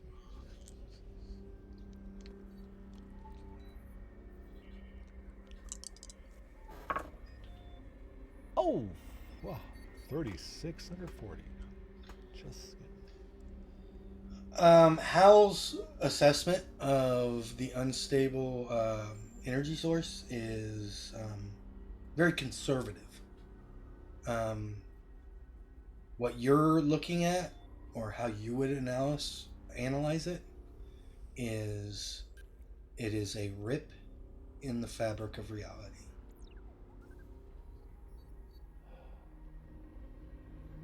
It is rewriting the data around it intelligently, meaning this was not an accident. yeah. Huh. Okay.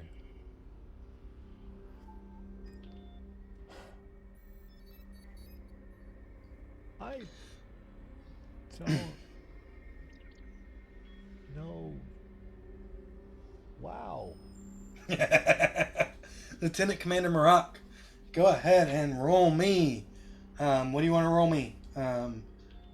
Mechanical repair, electronical repair. What do you want to roll me to try and fix these shields? I've rolled a couple of electric. Let's go mechanical just to see what happens. Okay.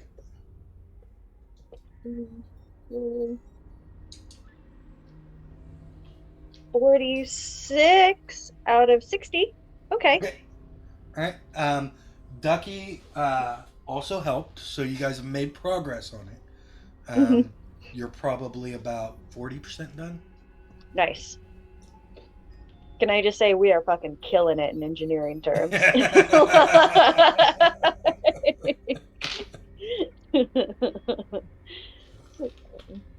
To get the shields back up. No weapons, no transporters. Okay. All senior staff in the conference room.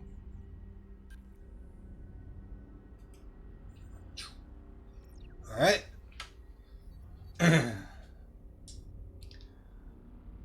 Okay.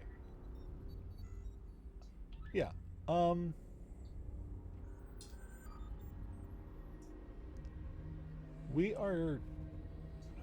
We're dealing with something completely new, completely foreign. We are dealing with something that is literally changing the very fabric of your existence. This isn't, and it's not by accident. Whatever this is intentional. We're dealing with an intelligence choosing to change everything around us. And essentially, if left unchecked, this could obviously end everything. This is bigger than a fucking war with the Dominion.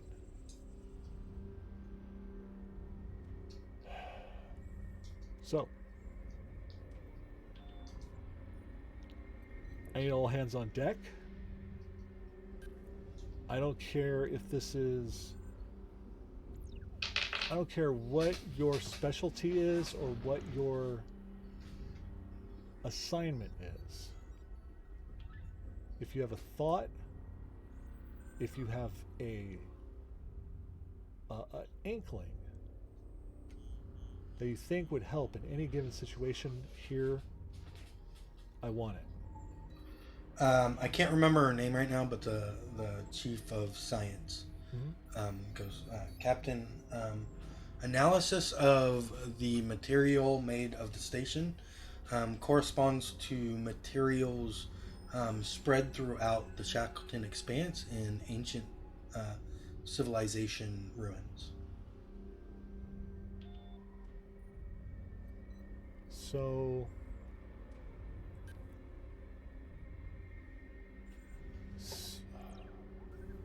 someone from the past has come back for revenge?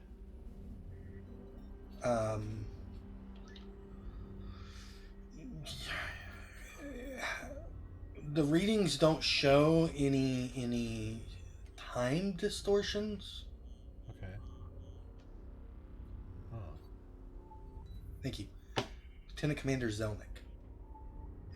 So they've, been here the whole time? Or they're trying to be here again? Right.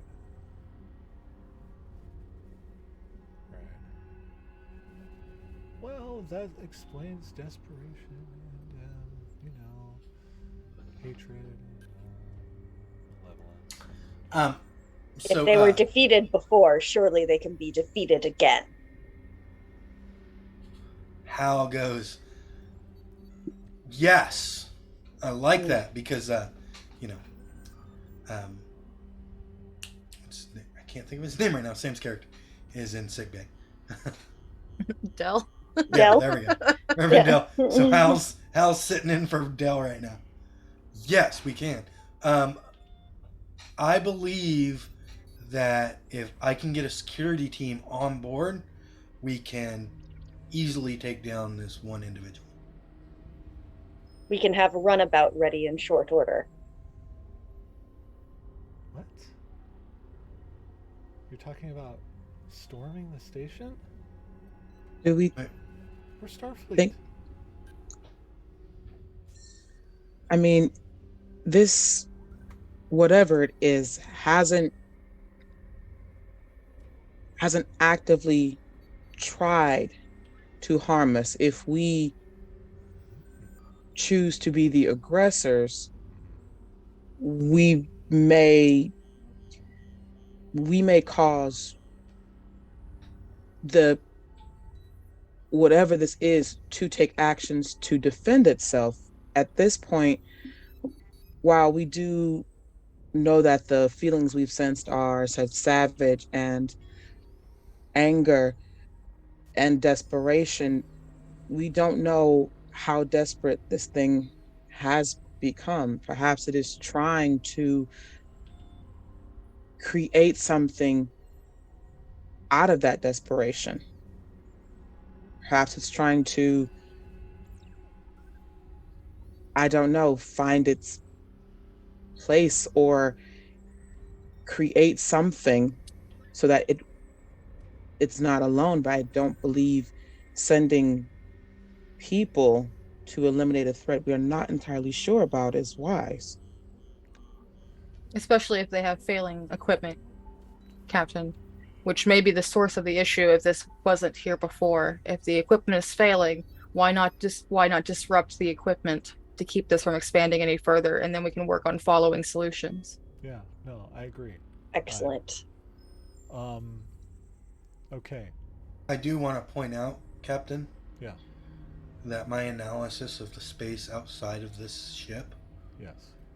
is incompatible with life as we know it. Right. We have 2 days.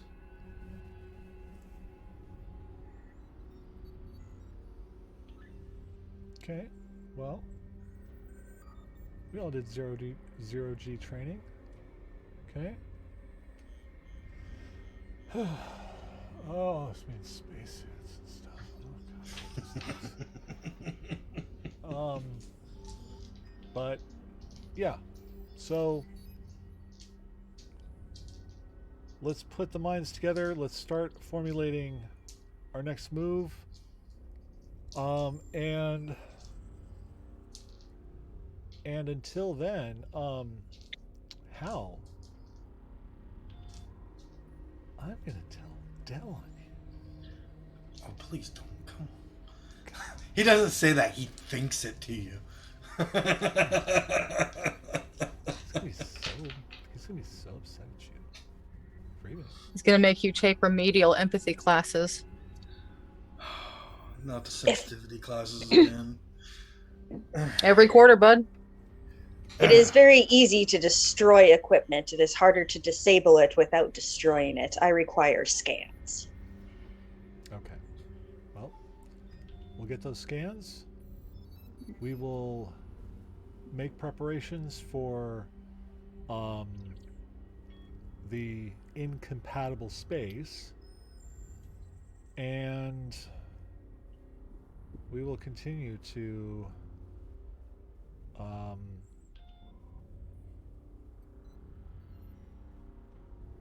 analyze the fuck out of this. So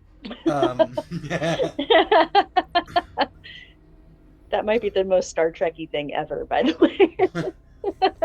Might I suggest that we notify Starfleet to attempt to at least evacuate if there's any sentient life on those worlds?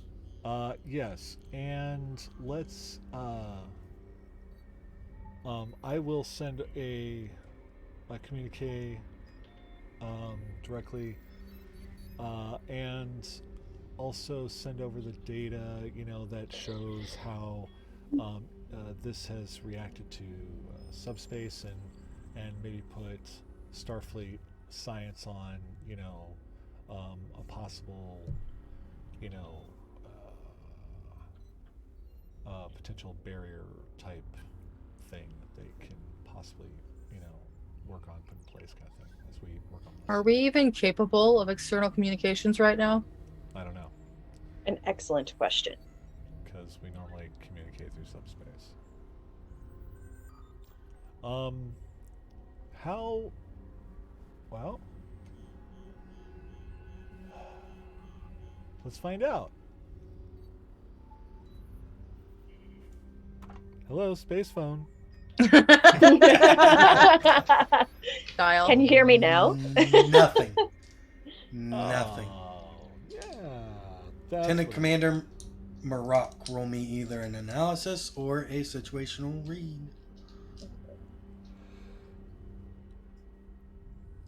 It's not a great number on the die. Yeah, nope, doesn't succeed on Okay. either of them.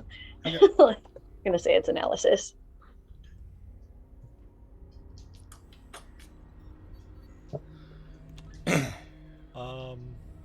Captain, we could send a shuttle with the readjusted shields out in order to send a communique if you wanted to continue moving forward towards the artificial station. Okay. Commander, outfit our fastest shuttle and get that set up. We will. And let's figure out what's wrong with the damn space phone. Yeah. Okay. Any any questions or any thoughts and feelings about everything that we just spewed out? Everyone okay here? We should still take weapons on board. I mean, I will defer to the first officer on this, but Audibly, if either Tila or Stoddy are listening, Hera's brain, the surface thought is, my body is a weapon. In response to Morak's sentence. But just not say anything out loud. I'm muted, Tila.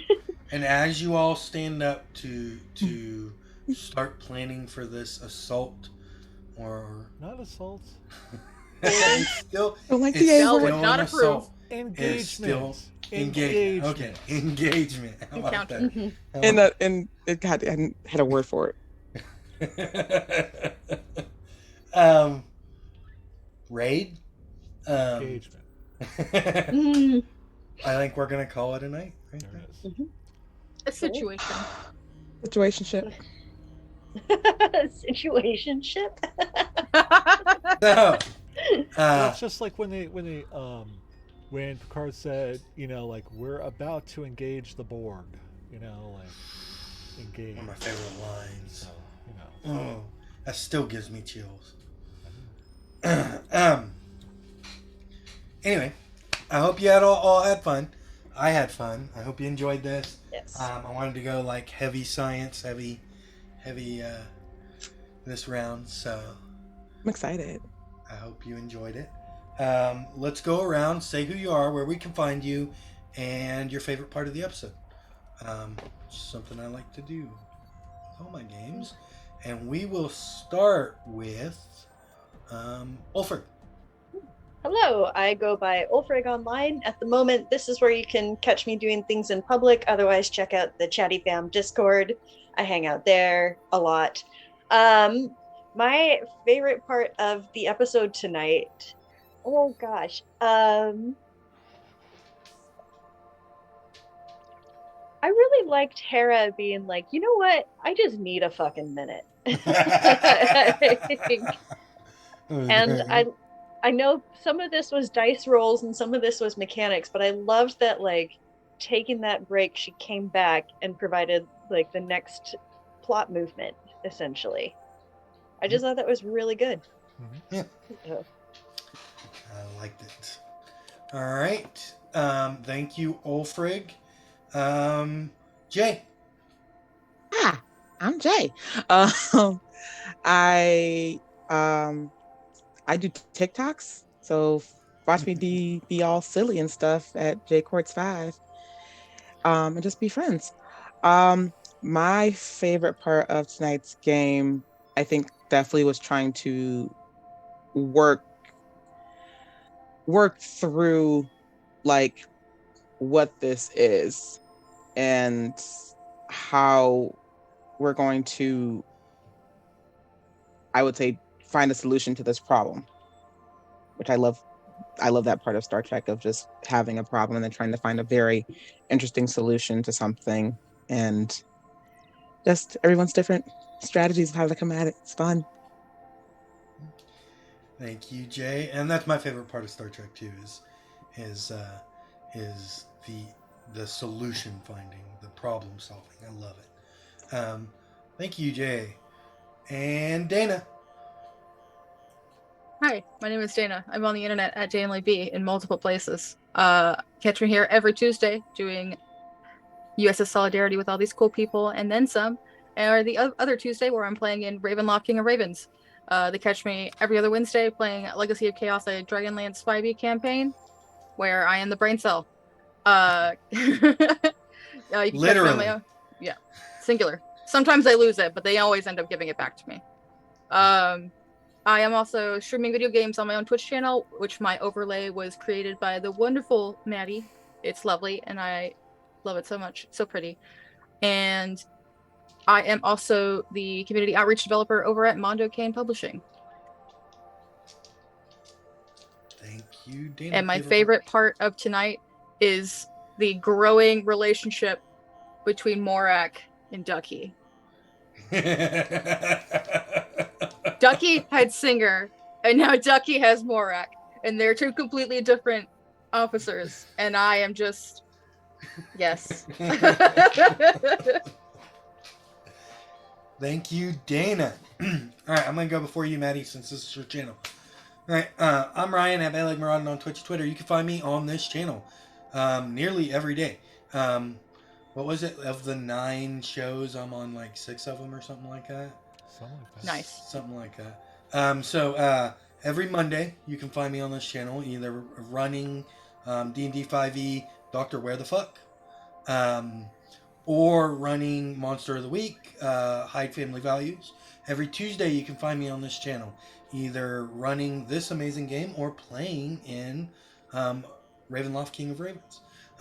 You can find me every other Thursday playing in Call of Cthulhu Season 6, or every other Sunday playing Everybody's Most Hated Knight of the Sword, soon to be Everybody's Most Hated Knight of the Rose, Mahel of the Silverlight, and Dragonlance, Dragons of Rebirth. My favorite part was watching you all try and come together and figure it out. And me just piecing out these clues and you guys putting it together one piece at a time. I love it. I love doing that. All right, Maddie, you're up. Yeah, so I was just looking at the calendar. Ryan and I both are in 6 of the 9 games on this channel. Nice. Nice. Nice. 6 of the 9. You know what that is, folks. That's my new board name. Right. That's my new 6 of 9. Oh my god. Okay. That is, one of my extra characters in this show. No.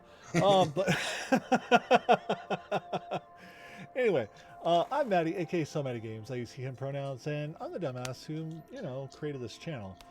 Where somehow or another I have tricked all of these amazing people into coming and playing games with me. So they don't know it yet. But I'm a lucky duck. I have a lot of fun, and and obviously if I'm 6 of 9, there's like a third of the things I'm not even involved in, and I still am excited and love it all. But yeah, that's right. We have 4 to 5 days a week of content right here at So Many Games channel. And with our upcoming Helping Hard Hands, we have essentially, could be the finale of the Adorables of one-shots. It could be the finale of the Adorables altogether, though. But you can help save the Adorables by going down below and below the page and stuff like that. There's a little donate link. You can go to the Ko-fi page for the Chatty Fam at kofi.com/chattyfam and donate to Save the Adorables.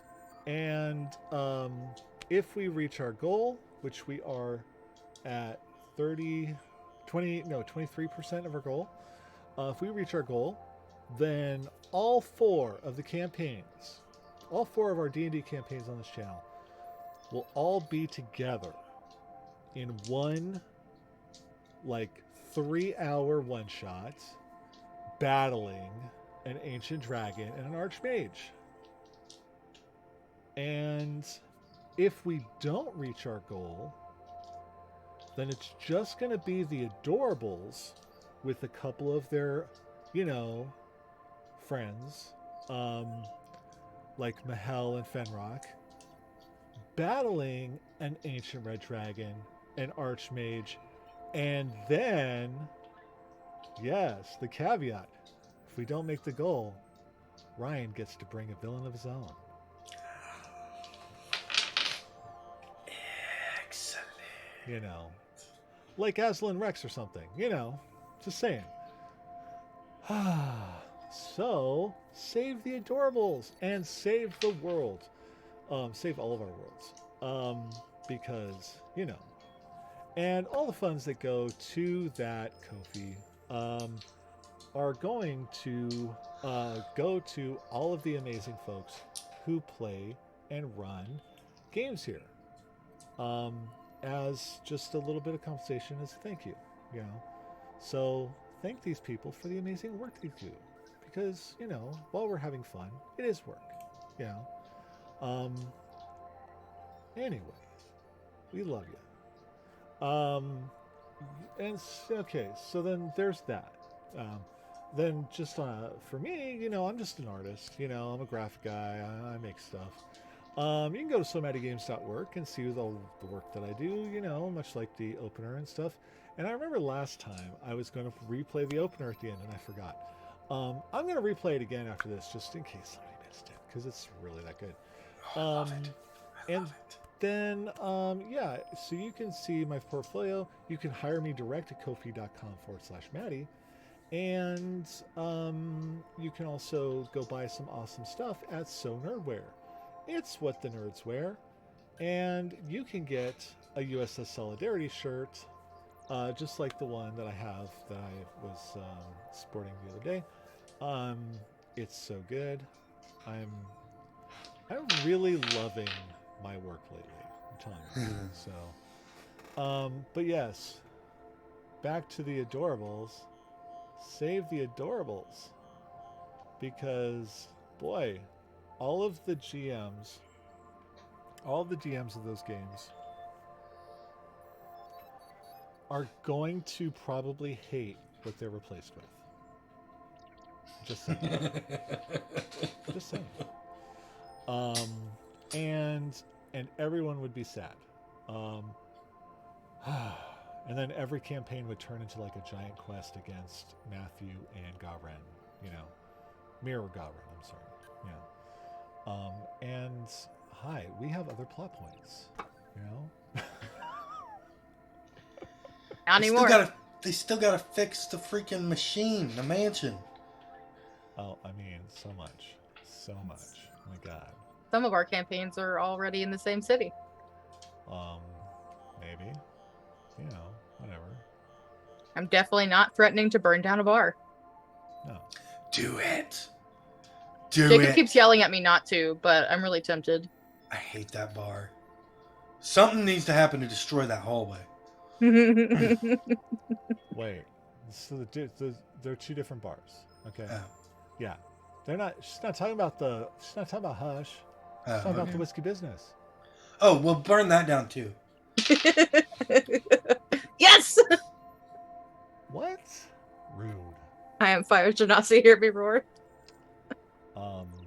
Wow. That just took a turn. Okay. So, you know, people want to burn down my bars and stuff now. Great. Cool. I'm okay with this. Whatever. But join us tomorrow for the agency. And then we'll be all back here Sunday for Duval and Dragons. And that's when I start my week of bajillion games. Game. Most of them right here on this channel. 4 in a row. 4 D&D games in a row. Oh my God. It's my favorite week. Oh, so good. Well, technically I have 5 because I run a game on that Thursday after. So, or no, wait. That's the week that I play, right? Oh, I'm losing track. We play next week then. No, I know. It's no, the Thursday, my Thursday, because I run a game and I play a game. Oh no, Yeah. So this week I get to play. Next week I get to run. Except we are off this month. Okay, so now 4 games in a row is fine. I don't have a game tomorrow. I'm sad because I think the agency's definitely going on. We're not doing session 0? Well, I hope we are. But I was actually telling Abby that I was going to poke you about it when we're done, but I'm poking you about it now. Oh, okay, good, because that was my hope. But every time we try to do that, No one else has said anything yet, so I don't know. people keep canceling stuff and saying we can't show up. Like, you know what I'm saying? We're still gonna get together. Oh well. Anyway, I'm gonna play the opener again, and we're gonna go. So, remember, folks, Black Lives Matter, trans rights are human rights, stop Asian hate, free the fucks, stop telling people with uteruses what they can do with it. It's not yours. Fuck you. And, of course, whenever you can, whenever you have the possibility or the choice, choose love. Bye. Oh, we gotta turn over real quick. So Space. The final frontier. These are the voyages of the Starship Solidarity. Its mission? To chart the uncharted. To learn, to seek, to discover, to step into the unknown, side by side, united as one.